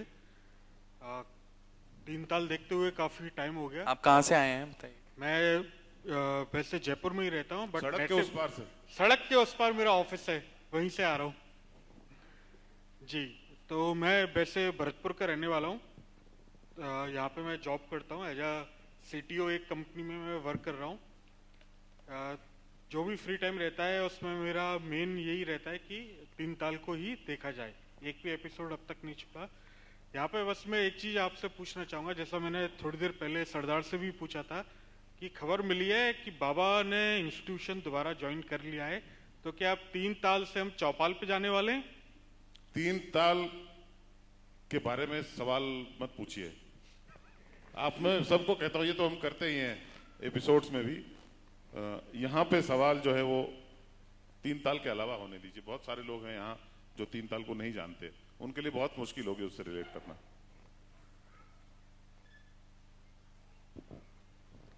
जय हो तीन ताल। जय हो। मैं ये पूछ रहा हूँ, जैसे आप डिबेट्स में जाते हैं, न्यूज़ में आप आज तक में जाते हैं, तो जो कैंडिडेट्स आते हैं आपको शायद वो क्या बोलते हैं, जो बात करते हैं, जो पैनलिस्ट, तो पैनलिस्ट जो आपस में झगड़ा करते रहते हैं, क्या हमेशा झगड़ा करते रहते हैं कि बाहर जाने के बाद वो आपस में ये सब दोस्त हो जाते हैं? हाँ? नहीं, ये सब देखिए, ये सब एक परफॉर्मेंस का हिस्सा होता है। नहीं, ये रे बहुत क्लियर है देश में। आप चुन के लोगों को भेजते हैं दिल्ली, जयपुर, पटना, लखनऊ, किस लिए भेजते हैं? कि वो परफॉर्म करें। मोदी जी का मंत्र है कि परफॉर्म और पेरिश। तो जिनका जो काम है वो वहां पे परफॉर्म करते हैं। अब हम भी यहाँ पे परफॉर्म कर रहे हैं। जो प्रवक्ता होते हैं वो भी परफॉर्म करना ही तो है। परफॉर्मेंस ही तो सबसे बड़ी चीज होती है।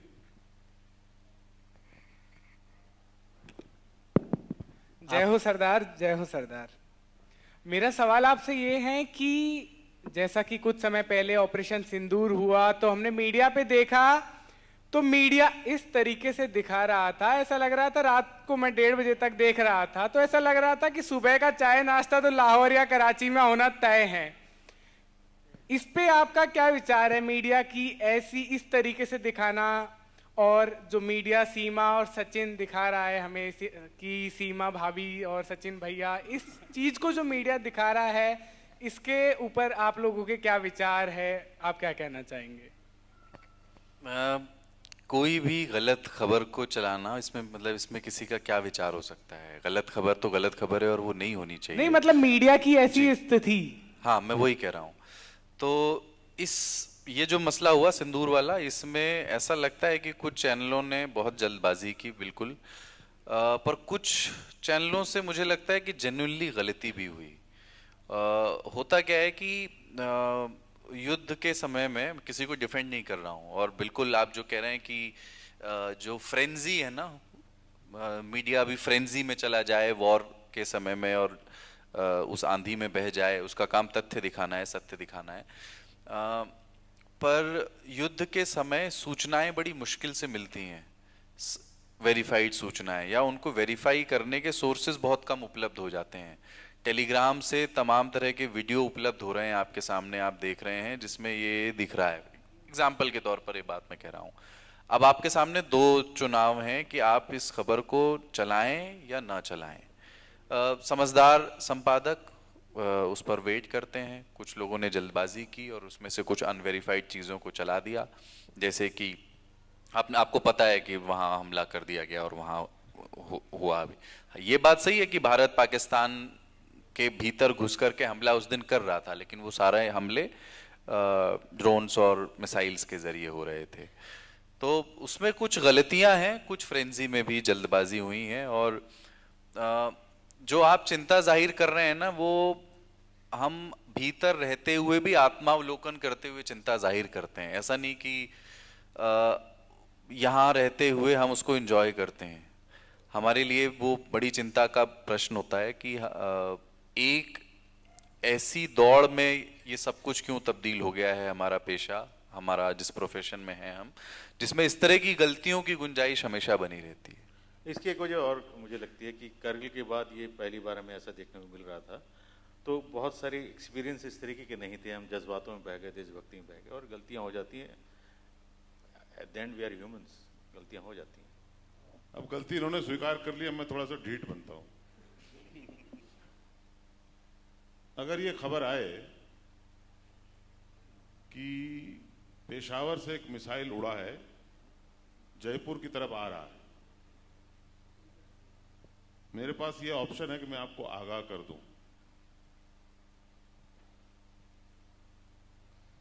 तो मुझे क्या करना चाहिए? मैंने देखा नहीं है मिसाइल उड़ते हुए, कंफर्म कर नहीं सकता मैं पाकिस्तान है, क्या करूं? और नहीं आया तो हाँ, कभी कभी एंजॉय भी करो। Good one. क्या होता है, अपन बहुत मीन मेक निकालते हैं।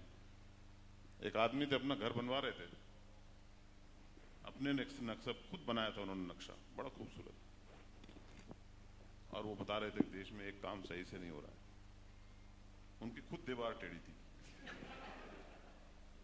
हाँ, लड़का उनका मैट्रिकुलेशन में फेल कर गया, ऐसा है। और पत्नी कई सालों से बोल रही थी कि उसके पेट में तकलीफ है, तो कहते थे कि वो एक दवा ले आते थे, बोलते थे खा लो, ठीक हो जाता था उससे। फिर बाद में चला बहुत भयंकर बीमारी थी। अपना उनका घर में कुछ सीधा नहीं चल रहा। शाम में चाय की ठड़ी पे बैठ गया, देश में कुछ अच्छा नहीं चल रहा है। हाँ, 5 लोगों का परिवार, छोटा सा 2400 स्क्वायर फीट का, ठीक से नहीं चला पा रहा गार्जियन। 1,50,00,000 की आबादी वाले देश में इतने सारे चीजों के बीच में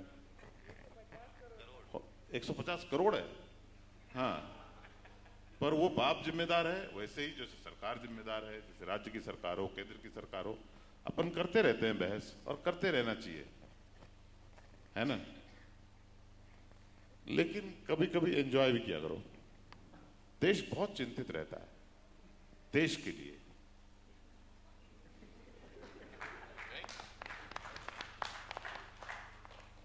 कभी कभी जैसे आपने, मैं समाचार पत्र में संपादक था, और एक बहुत बड़ा स्वीट का दुकान था चंडीगढ़ में, तो उसके समोसे में, समोसा बड़ा मशहूर था, समोसे में एक मक्खी निकल आई।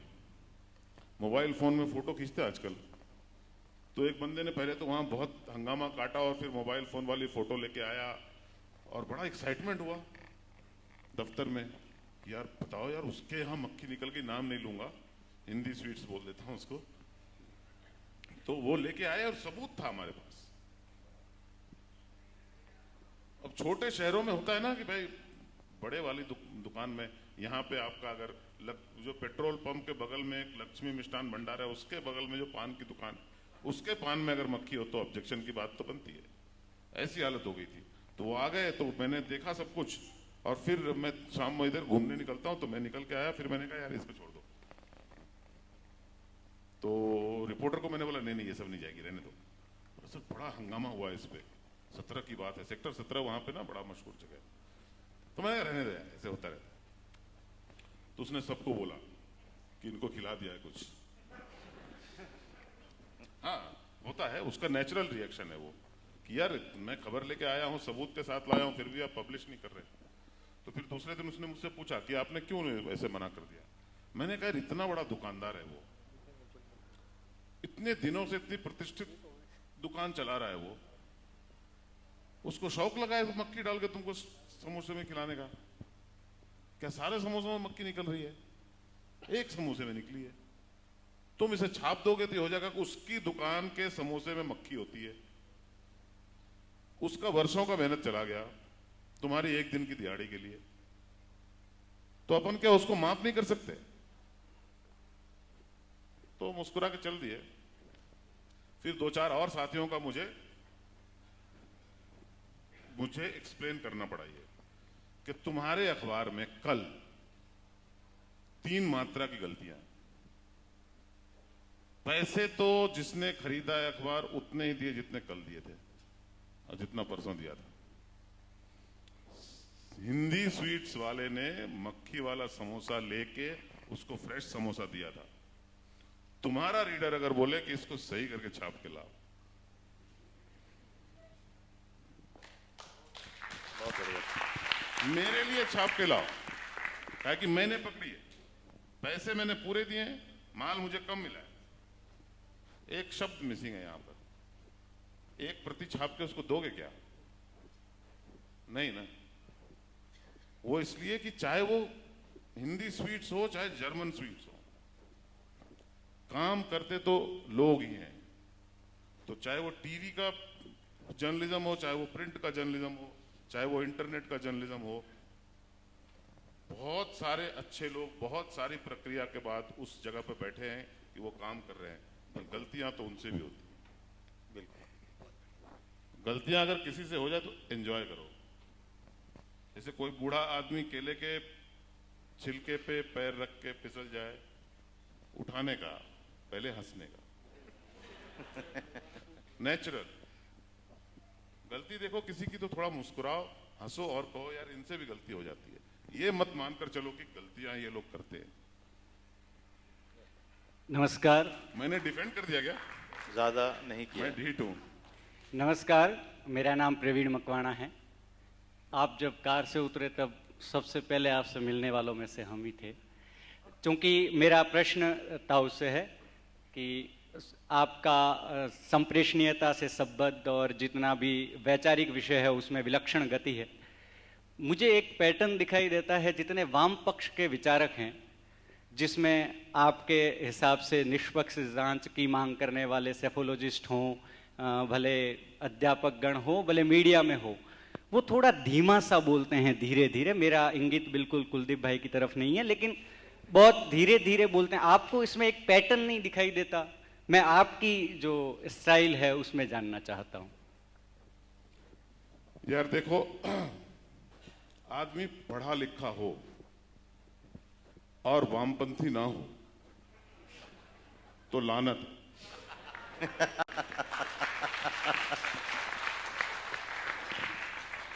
और आदमी वामपंथी होकर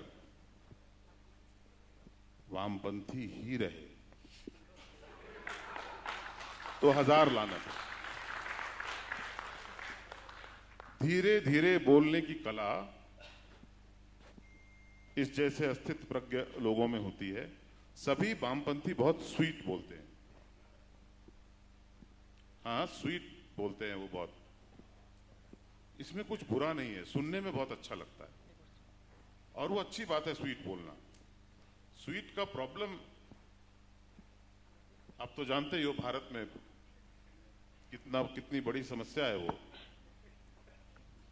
कि हाँ, अरे एक महामारी की तरह है पाकिस्तान और भारत में। ये जो दक्षिण एशिया का क्षेत्र है, जो भारतीय उपमहाद्वीप है, यहां पे तो स्वीट को बैन कर देना चाहिए। लेकिन नहीं कर सकते, स्वतंत्रता है सबको। मैं जैसे, आपने जैसे किसी पे लेबल लगाया, हमारा क्या है भारत में ना, ट्रेन की टॉयलेट में बैठते हैं और सामने अगर साफ होता है तो उसमें हम रेमंड की पेन, क्या पेन होता है वो, रेनॉल्ड के निकाल के कुछ लिख देते, किसी का नंबर, कोई गाली। हाँ, हमारे परीक्षा में भी होता है रिक्त स्थान की पूर्ति करो।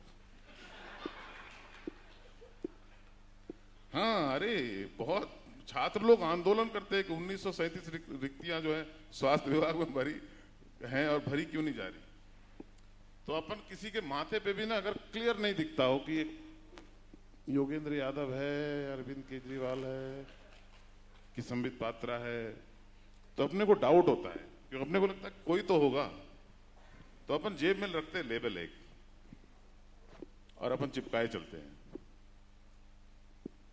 अदृश्य लेबल होता है वो, तो आपको नहीं दिख रहा होगा। हाँ, लेकिन महीने में कभी 1 एपिसोड के बाद मुझे संगी, फिर उसके बाद चमचा, पर ये सब हमारे मन की बात है, लेबल भी दूसरे के बारे में क्या विचार भी हैं, और मुझे ये जानकर बहुत खुशी होती है कि मेरे बाएं बैठा आदमी वामपंथी है। हाँ। मैं नहीं हूं। जी नमस्कार सर। मैं दिल्ली से आया हूँ, मेरा नाम संजय है। मैंने कोविड के समय साइकिल चलाना शुरू किया, तो मेरे पूर्वी दिल्ली के निवास से कनॉट प्लेस तक मैं प्रतिदिन साइकिल चलाता हूँ। और जब कोविड के लॉकडाउन के बाद में जब सब लोगों ने साइकिल छोड़ दी, तब मैं भी लगभग साइकिल छोड़ने के मूड में आ गया था, और तभी मैंने 3 ताल पकड़ लिया। पहले साइकिल चलाने का ऑब्जेक्टिव था और 3 ताल ऑब्जेक्ट था। अब 3 ताल ऑब्जेक्टिव है और साइकिलिंग ऑब्जेक्ट है। पर जिस प्रकार से 70, 80 और 90 के दशक की, मैं 70 के दशक में पैदा हुआ व्यक्ति हूँ, आप उस विचारधारा को लेते हैं और जो 2050, 2075 या 2100 के साल में जो मॉडर्निटी दिखेगी, उसका भी आप लोग सामंजस्य बिठा पाते हैं। मैंने लगभग सभी एपिसोड्स को अब तक सुन लिया होगा, क्योंकि मेरा काफ़ी लंबा चौड़ा साइकिलिंग होता है प्रतिदिन, तो मेरे उसमें मैं सुनता रहता हूँ। तो क्या राज है इसका? एक, हालांकि आपने आदेश दिया था कि 3 ताल के बारे में ना पूछूं, और दूसरा, जब आपने शुरू किया था तब आपने सोचा था कि ऐसा होगा? वो तो जब आप साइकिल चला रहे तब भी आपने सोचा कि ऐसा होगा। एक बात है कि कोविड का टाइम जो था, उसे मैं अभी भी मिस करता हूं। साइकिल चलाना दिल्ली में सुरक्षित हुआ करता था। बिल्कुल। और हर तरह के अवांछित तत्व जो है कोविड से डरकर घर के अंदर रहते थे।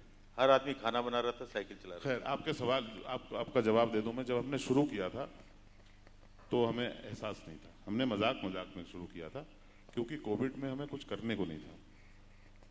लगभग कोविड का टाइम आया तो अब इसका क्या हुआ, ये बिल्कुल मेरे जैसा है। मेरे माता पिता को कि ये न अपेक्षा थी, न वो जानते थे कि ये बड़ा होकर इतना बिगड़ जाएगा। हाँ, 1947 में जो ट्विस्ट ऑफ डेस्टिनी हुई थी, उसके बाद से भारत किधर गया वो किसी के कंट्रोल में नहीं है। 3 ताल के साथ वही हुआ है, वो हमारे हाथ से निकल गया। वो बोलते हैं ना, मादा लाडला बिगड़ गया। वो आपके हाथ में चला गया।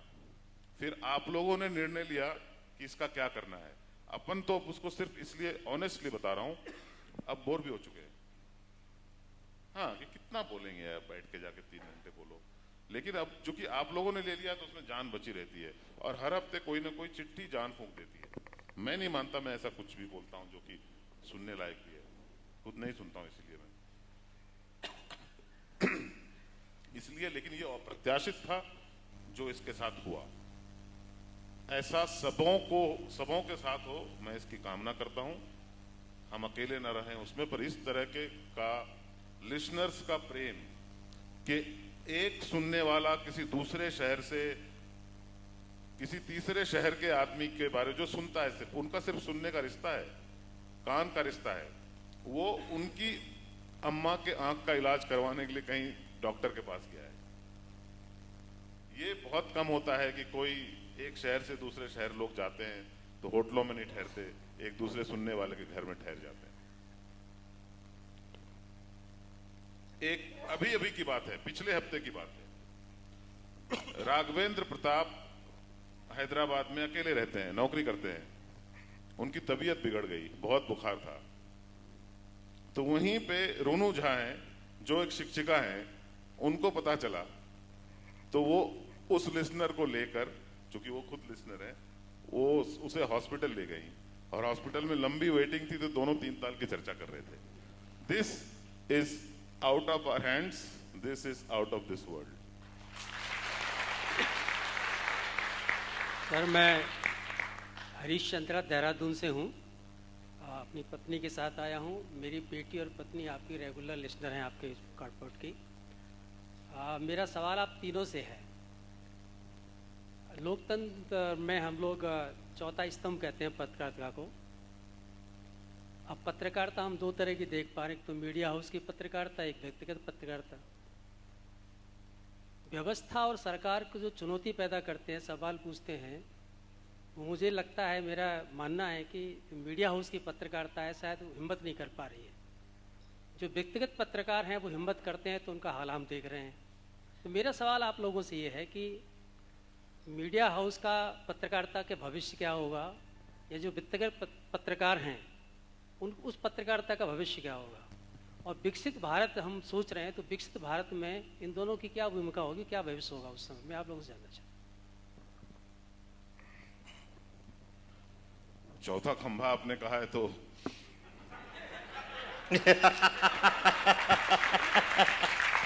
खांचा ही बोल सकते हैं।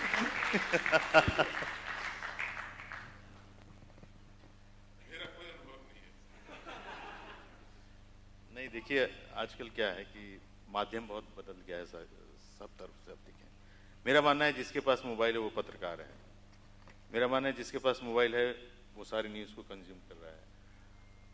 क्या वो शेर तुम सुनाते हो, रही हूँ कुछ मजबूरियाँ टाइप से था ना, कुछ तो मजबूरियाँ रही होंगी टाइप से हो जाती है, इतना यूं ही कोई बेवफा नहीं होता, ऐसा मान के छोड़ दीजिए सर।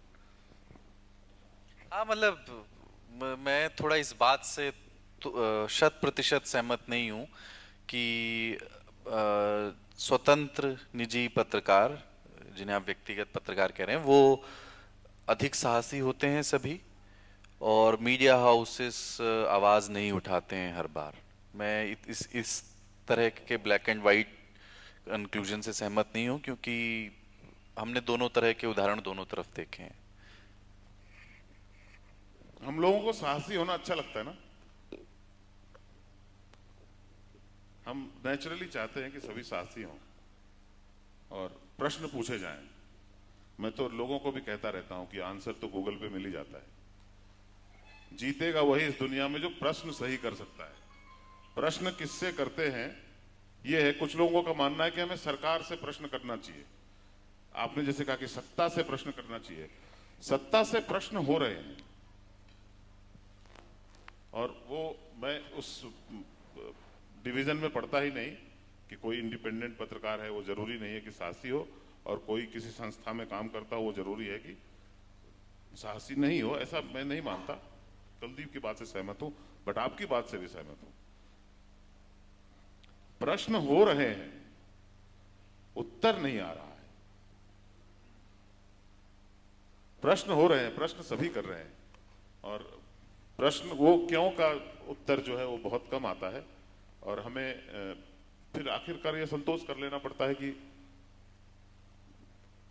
उन्होंने डिसीजन लिया, अच्छा ही किया होगा, इतने सारे लोग का सपोर्ट है, ऐसा ही होता है। सर एक प्रश्न नहीं, मैं क्योंकि मेरी हाँ क्यों का जवाब मैं क्यों दूंगा, जैसे अभी मैं यहाँ पे मैं बैठा हूं तो मुझे एहसास होता है कि इतने लोगों का सामना कैसे किया जाए। ये जो नेता मंत्री लोग होते हैं वो तो बस 20-20 हजार की रैली करते हैं सिर्फ। सही बात है।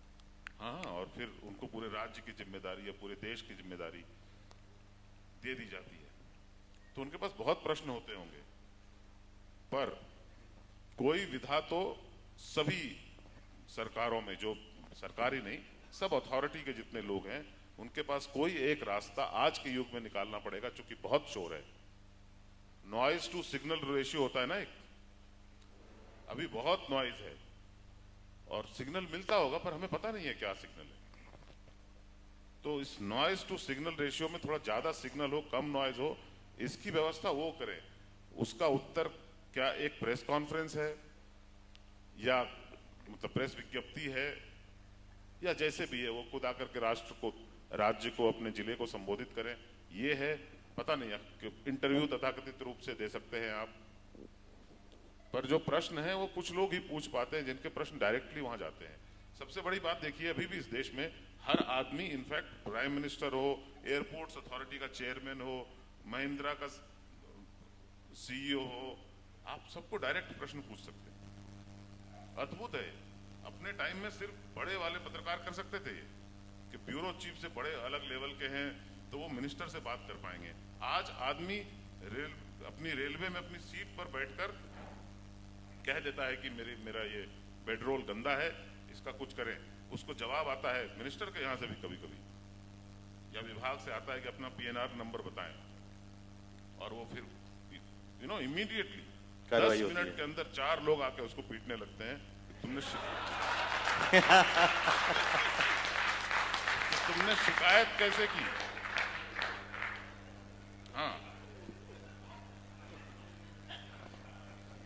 फिर वो RPF के पास जाता है कि मुझे बचा लो, तो वो कहता है कि हम रेलवे की प्रॉपर्टी बचाने वाली फोर्स है, तुमको बचाने वाली फोर्स GRP है। तो GRP के पास जाता है तो GRP कहती है कि तुमको जहां पीटा गया था उससे बहुत आगे निकल आया हो साहब। तो अपने देश में व्यवस्था है, हेल्पलाइन है तरह तरह के, आप उस पर फोन कर सकते हो। हाँ, और अद्भुत आधुनिक युग में आप कंप्यूटर से बात कर सकते हो, अपने दिल का दर्द बता सकते हो, समाधान।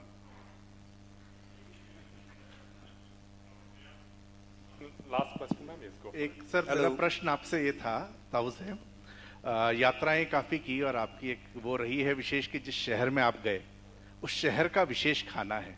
तो ये यात्रा के साथ होता है, जब यात्रा होती है तो शहर का विशेष खाया, पर क्या कोई ऐसा डिश कहीं खाया कि सिर्फ खाने के लिए उस जगह की आपने स्पेशली यात्रा की हो? ये सवाल आपसे है। और खांचा से एक छोटा सा सवाल है कि ये जो जाम लगता है नोएडा में, शुक्रवार को ही लगता है कि किसी भी दिन लग जाता है? जाम का क्या है, कहीं भी लग जाता है। अभी ये जयपुर में लगाएंगे। देखो, एक बार मुझे ना कभी भी तलब हो जाती है, किसी चीज की याद आ जाती है, तो उसके बाद मेरे ऊपर कृपा रुक जाती है। ऐसा मुझे एक बाबा ने बताया, तो मैं चाहता हूं कि कृपा ना रुके। तो एक दिन मैं चंडीगढ़ में था और मेरे सामने खाना रखा हुआ था कि मुझे जल के फल की याद आ गई। जल का फल जो है एक मछली है, सारी मछलियां जल का फल होती हैं, पर वो विशिष्ट है, उसको ट्राउट बोलते हैं लोग। जो अंग्रेजों ने हमको 2 चीज दी, एक इंडियन रेलवेज और एक ट्राउट, और फिर संविधान इत्यादि बहुत सारी चीजें, महत्वपूर्ण चीजें 2 दी। एक था ट्राउट, तो वो मुझे याद आ गया, तो मैंने खाना छोड़ दिया और गाड़ी स्टार्ट की। वो मनाली में मिलता है, इतना मुझे याद। Himalayan trout. Himalayan trout. तो मैं मनाली चला गया, शाम हो गई, वहां गया और सीधा मैंने गाड़ी पार्क की, एक रेस्टोरेंट में गया, हमने कहा मुझे ट्राउट खिलाइए। उसने कहा सीजन नहीं है, अभी नहीं मिलेगा। अच्छा, वो वेल खाने का मन नहीं था, कहीं और निकल जाता। नारंगी। Ma'am, go for it. नारंगी। Sorry, excuse me, just one sec, sorry. Sir, मैं फिनिश जयपुर आफ्टर से दैट वी कैन। और आपसे सवाल है कि मीडिया में जब खबरें आती हैं, खासकर जब टीवी चलाते हैं, तो हर खबर को इतना सनसनीखेज बना देते हैं कि दिल दहलाने वाली जैसी स्थिति हो जाती है। ये देखिए, सवाई माधोपुर में रणथंभौर में एक बाघिन ने 3 बच्चों को जन्म दिया, तो ऐसा क्या विचित्र कार्य कर दिया? तो ऐसा सनसनीखेज क्यों बनाया जाता है? प्रश्न बिल्कुल जायज है, पर इस देश के लोगों को बिना सनसनीखेज बनाए कुछ भी कहिए, हल्के में लेते। हाँ, एक त्रासदी है ये कि क्या क्या नहीं घट रहा है आपके चारों तरफ और आप जाग नहीं रहे। इसीलिए मां कभी कभी ना कुछ बर्तन फेंक देती थी घर में, टनाक से, तब आप उठते थे। आपको पिताजी सुबह 6 बजे से बोल रहे हैं कि ब्रह्म बेला में उठा करो, आप नहीं उठते। एक कान के नीचे चमाट से पड़ता है, तब आप उठते। हमारे यहाँ आदमी चॉकलेट भी बस में बेचता है ना, तो सनसनीखेज बना कर बेचता है। टॉफी बेच रहा है, कह रहा है कि 1 रुपये की 3 बोरी। मैंने कहा 3 बोरियां? प्लास्टिक की इतनी छोटी छोटी पन्नियां थी, पर मैं उसकी तरफ देखता भी नहीं अगर वो कहता कि प्लास्टिक की छोटी सी पन्नी में 1 रुपये के 3। हाँ, कोई नहीं। हम तो अपने घर वालों से बात कर रहे होते हैं एयरपोर्ट पे, जहां लिखा होता है कि इस एयरपोर्ट पे कोई अनाउंसमेंट नहीं होता, this is a silent airport. पैसे भी बचते हैं उसमें अनाउंसमेंट करने वालों के। एनीवे, वहां पे भी हम फोन पे अपने चचेरे भाई से बात करता, हाँ हाँ हाँ हाँ। अपने देश में प्रथा है, अपन प्रार्थना करते हैं तो पूरे मोहल्ले को पता चलना चाहिए। नमाज पढ़ने के लिए सबके पास मोबाइल है, घड़ियां भी हैं, पता है कितने बजे जोहर की पढ़नी है, पर लाउड स्पीकर से बताना पड़ता है क्योंकि नहीं पढ़ेगा वो। अपने यहाँ सब कुछ जोर से होता है, कलरफुल ढंग से होता है। बिल्कुल। आप उस देश में चाहते हैं कि हम चुपचाप से अपना काम करें। अमेरिकन ब्रॉडकास्टिंग कॉरपोरेशन की तरह छुप के खाएं बर्गर, तो नहीं। हमारा देश ही ऐसा है, उसको लोग कहते हैं क्योंकि आजकल कुछ लोग इधर उधर बहुत, हम लोग भी ना बहुत, मैं भी टीवी देखता हूँ, बहुत खिन्न हो जाता है कि क्या जरूरत थी यार। फिर मुझे लगता है कि मैं इतनी देर देखता भी नहीं इसको। ये तो मैं इसलिए देख रहा हूं कि वो बहुत जोर से चिल्ला रहा। किरण थंबोर में बाघिन ने 3 बच्चे दिए, नहीं तो मुझे क्या मतलब। ये भी है, हमें चीजों को कभी कभी महत्वपूर्ण बना के बताना पड़ता है। इसलिए आप पूछिए, यहाँ पे दैनिक भास्कर के संपादक बैठे हैं, ये लिखते हैं कि इसमें आपका क्या, ये भी लिखते हैं कि इसे ऐसे समझिए, कहा कि खुद नहीं समझेगा। हाँ, हमको ये कार्यक्रम करते हैं आसान भाषा में। अरे आप भाषा में आसान बोल दो तो हो गया ना, समझ जाएगा वो। नहीं, उसको बताना पड़ता है आसान भाषा में। क्यों? क्योंकि अपन बड़े बड़े अक्षरों में शौचालय लिखते हैं, है ना। लिटरेट लोग भी क्या करते हैं, मानते हैं क्या? उससे थोड़ी दूर चले जाते हैं। हाँ, अभी यहां पे हाँ, अब आप वहां पे 5,000 की फाइन रख दो और कोई डंडा लगवाने, कोई चिल्लाने वाला रख दो। उसका कारण यही है कि हमने लिख रखा है दीवारों पे कि यहाँ पे कृपया, कुछ गधे के कुछ लिखते हैं, है ना। कोई नहीं सुनता, लिटरेट आदमी नहीं सुनता। वहीं पे अगर लाउड स्पीकर लेके वही सेंटेंस बोले, देखो गधा, शोर का देश है ये, प्राकृतिक है, नेचुरल है। Perfect. We'll Sir, start. just One final question, please. Yeah. Okay. As an editor अभी जैसे खबरों की बात चल रही थी, बहुत सीरियस हो गया मैटर, पर इश्तेहारों की बात नहीं हुई। एज एन एडिटर आप इश्तेहारों को कैसे देखते हैं? जैसे अभी रिसेंटली आज तक में अंजना जी समोसे जलेबी वाली न्यूज कर रही थी, पर उसके चारों तरफ इश्तेहार आ रहा था विमल का। तो आपने अखबारों में भी देखा होगा कि ये इश्तेहार इस खबर के साथ नहीं बैठ रहा। तो क्या कभी ऐसा पड़ा है कि इश्तेहार बहुत फनी हो गए हैं? कभी है बहुत फनी इंसिडेंट, एंजॉय करिए इसको भाई, उसीलिए एंजॉय करिए। ये संयोग बहुत कम होता है। ये संयोग पिछली बार 1971 में हुआ था, उस तरह के, हाँ, उस तरह के बोलना भी नहीं चाहिए अब। पर पहले एक हुआ था, नेताजी का नाम नहीं लूंगा मैं, तो उसमें था जापान में सौंदर्य प्रतियोगिता, बनवारी लाल जापान रवाना, ऐसा था। ऐसा उसको मजे लो बस, कोई टेंशन नहीं लेने का, एक साथ आ रहे हैं, संयोग है बस, कोई करता नहीं है जानबूझकर। और विज्ञापन को हम रोटी की तरह देखते हैं यार, अपने विज्ञापन हमारी रोजी रोटी है, उससे हमारा। हाँ, विज्ञापन भी जानना जरूरी है। हाँ, जल्दी से। जय हो। मैं उमेश दुआ अलवर से आया हूँ। मेरे एक प्रश्न ताऊ से है, एक खानचा से है। तो पहला प्रश्न मैं ताऊ से पूछता हूँ कि आप हमेशा बंदर की साइड क्यों रहते हैं? और खानचा की साइड मैं जवाब दे देता हूँ। हाँ जी। यहाँ पे कितने लोग हैं जो जानते हैं? बहुत सारे हैं। बहुत सारे हैं। ओके, मैं बंदर की साइड हूँ। एक तो मैंने पढ़ा है कि हम बंदरों से ही आए, तो खैर वो इसलिए कि एक गांव में एक बंदर आया, गांव के लोग उस बंदर को भगाने लगे, बंदर भागकर एक पेड़ पर चढ़ गया, सारे गांव के लोग इकट्ठा हो गए और बंदर को पत्थर मारने लगे। गांव के ताऊ वहां गए और उन्होंने सबको बोला, रुको, ये बताओ तुम में से बंदर के साइड कौन है? उन्होंने कहा कोई नहीं, तो फिर ताऊ ने कहा फिर मैं, पहले मेरे से निपटो फिर उससे निपटना। जिसकी साइड कोई नहीं उसकी साइड ताऊ है। अपन कोशिश यही करते हैं। खानचा से मेरा प्रश्न है, उसमें लाइफ बहुत इंटरेस्टिंग रहती है। हाँ जी, आज शाम को कहाँ बैठेंगे खानचा?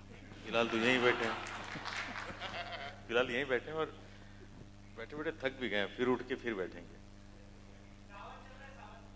सर सावन आपकी को आने दो। बहुत बहुत शुक्रिया आप सभी का। बार बार इशारा हो रहा है पर आई नो हम लोग यही हैं। अतुल है क्या यहाँ पे? हाँ नहीं अतुल नहीं। मैं हाँ नौरंगी होगा भाई।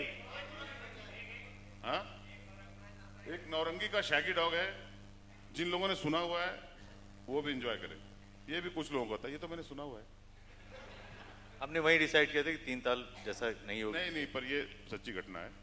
ये संभव भी इसलिए हुआ है, ये संभव भी इसलिए हुआ है कि इस देश में अब धीरे धीरे कुछ समस्याएं सॉल्व हो रही है। इस पे भी हमें गर्व करना चाहिए। हमको लगता है कि कुछ हो ही नहीं रहा है।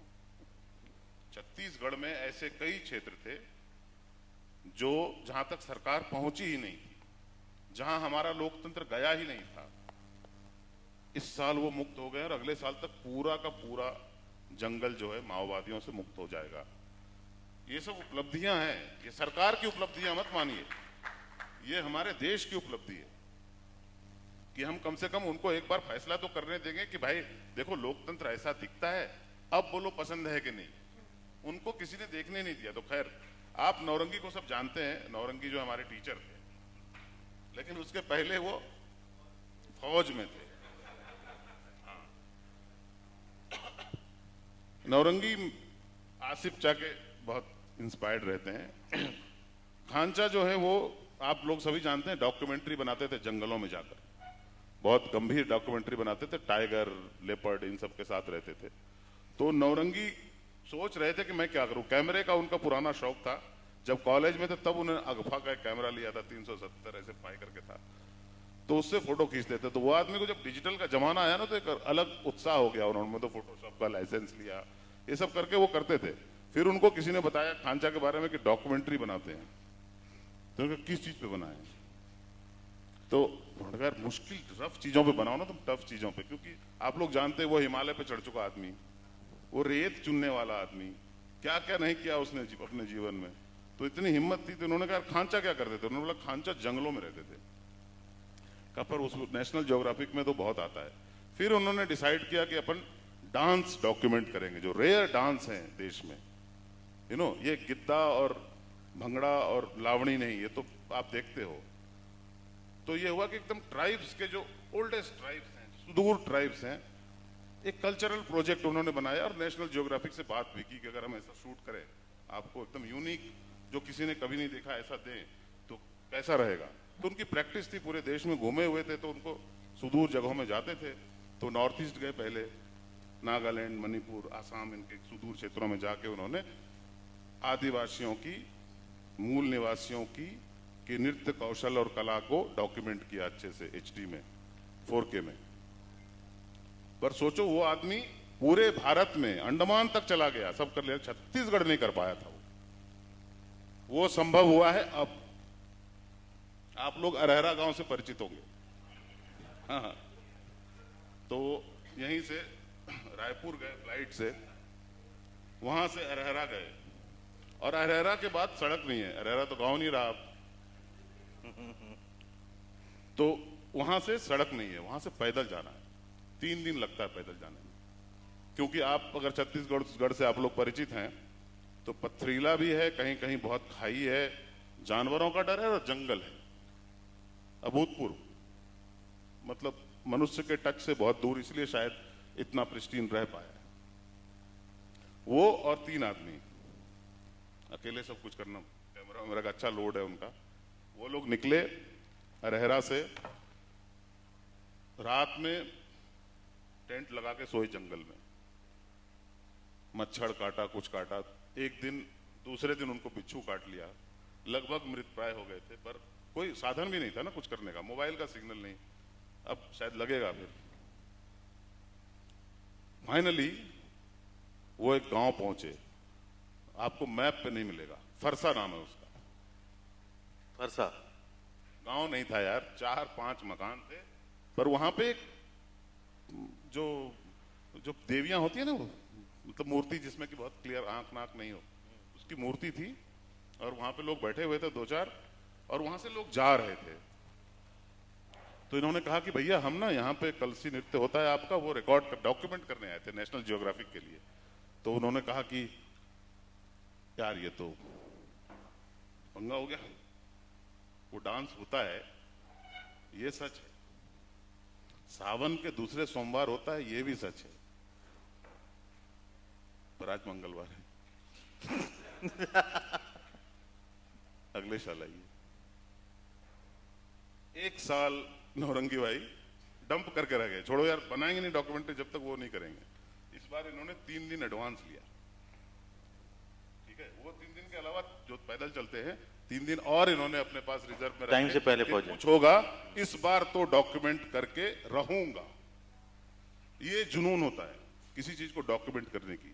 जो जर्नलिस्ट लोग खो रहे हैं वो एक रिटायर्ड फौजी में, क्या बात है, वो गए संयोग इस बार फिर चुकाटा, गलत जगह पे काट लिया, लेकिन इस बार उतना पैनिक नहीं हुआ क्योंकि पिछली बार का अनुभव है।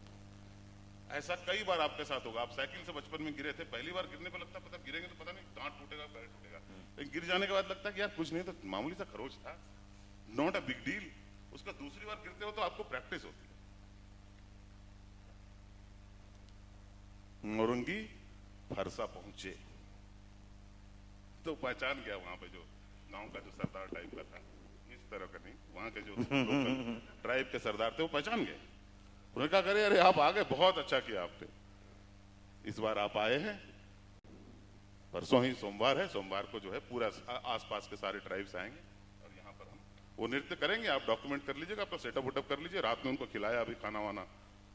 नौरंगी अब नॉन वेजिटेरियन नहीं रहे, तो सब कुछ उपलब्ध था उनके लिए। बहुत अच्छी उनकी रात बीती 2, और बहुत चकित हुए एकदम एक्साइटमेंट में कि मतलब कि पिछले साल की मेहनत, ये 2 साल की मेहनत है एक गांव के लिए, आज पूरी हो जाएगी उनकी ख्वाहिश। अमित शाह को दिन रात धन्यवाद भी कर रहे हैं कि ये अगर अरे ये नहीं होता तो मुश्किल था वहां पहुंचना। और फिर वो रात आई,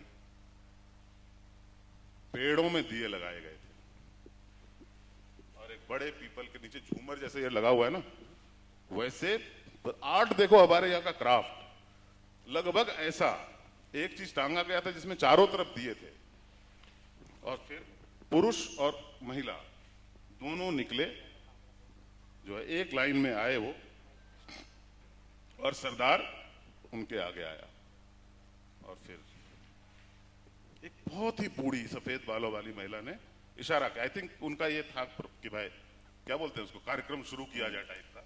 तो उन्होंने आके, इनका तो सारा कैमरा सेटअप लगा था, 6 कैमरा सेटअप लगाया था उन्होंने, और एक आदमी को पेड़ पे बिठा के रखा था टॉप जिसको लाल चींटियां काट रही थी, आप सोचो।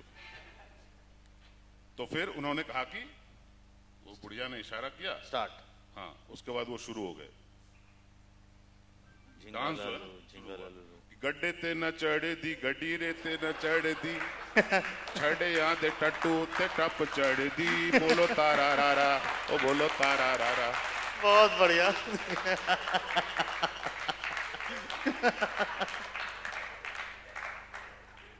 2 साल की मेहनत,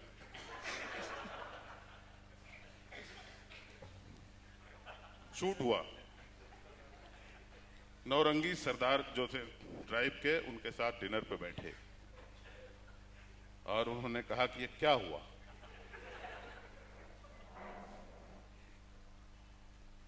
उसने कहा यही तो हमारा नृत्य है।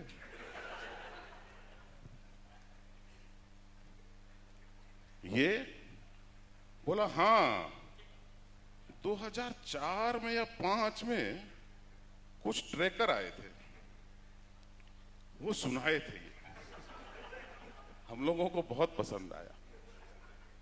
बोला आपका पारंपरिक गीत, एक को आता था, वो पिछले साल मर गया।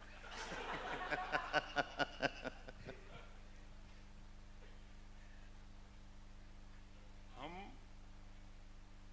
अपने देश में संगीत का, सभ्यता का, संस्कृति का विस्तार किए जा रहे हैं।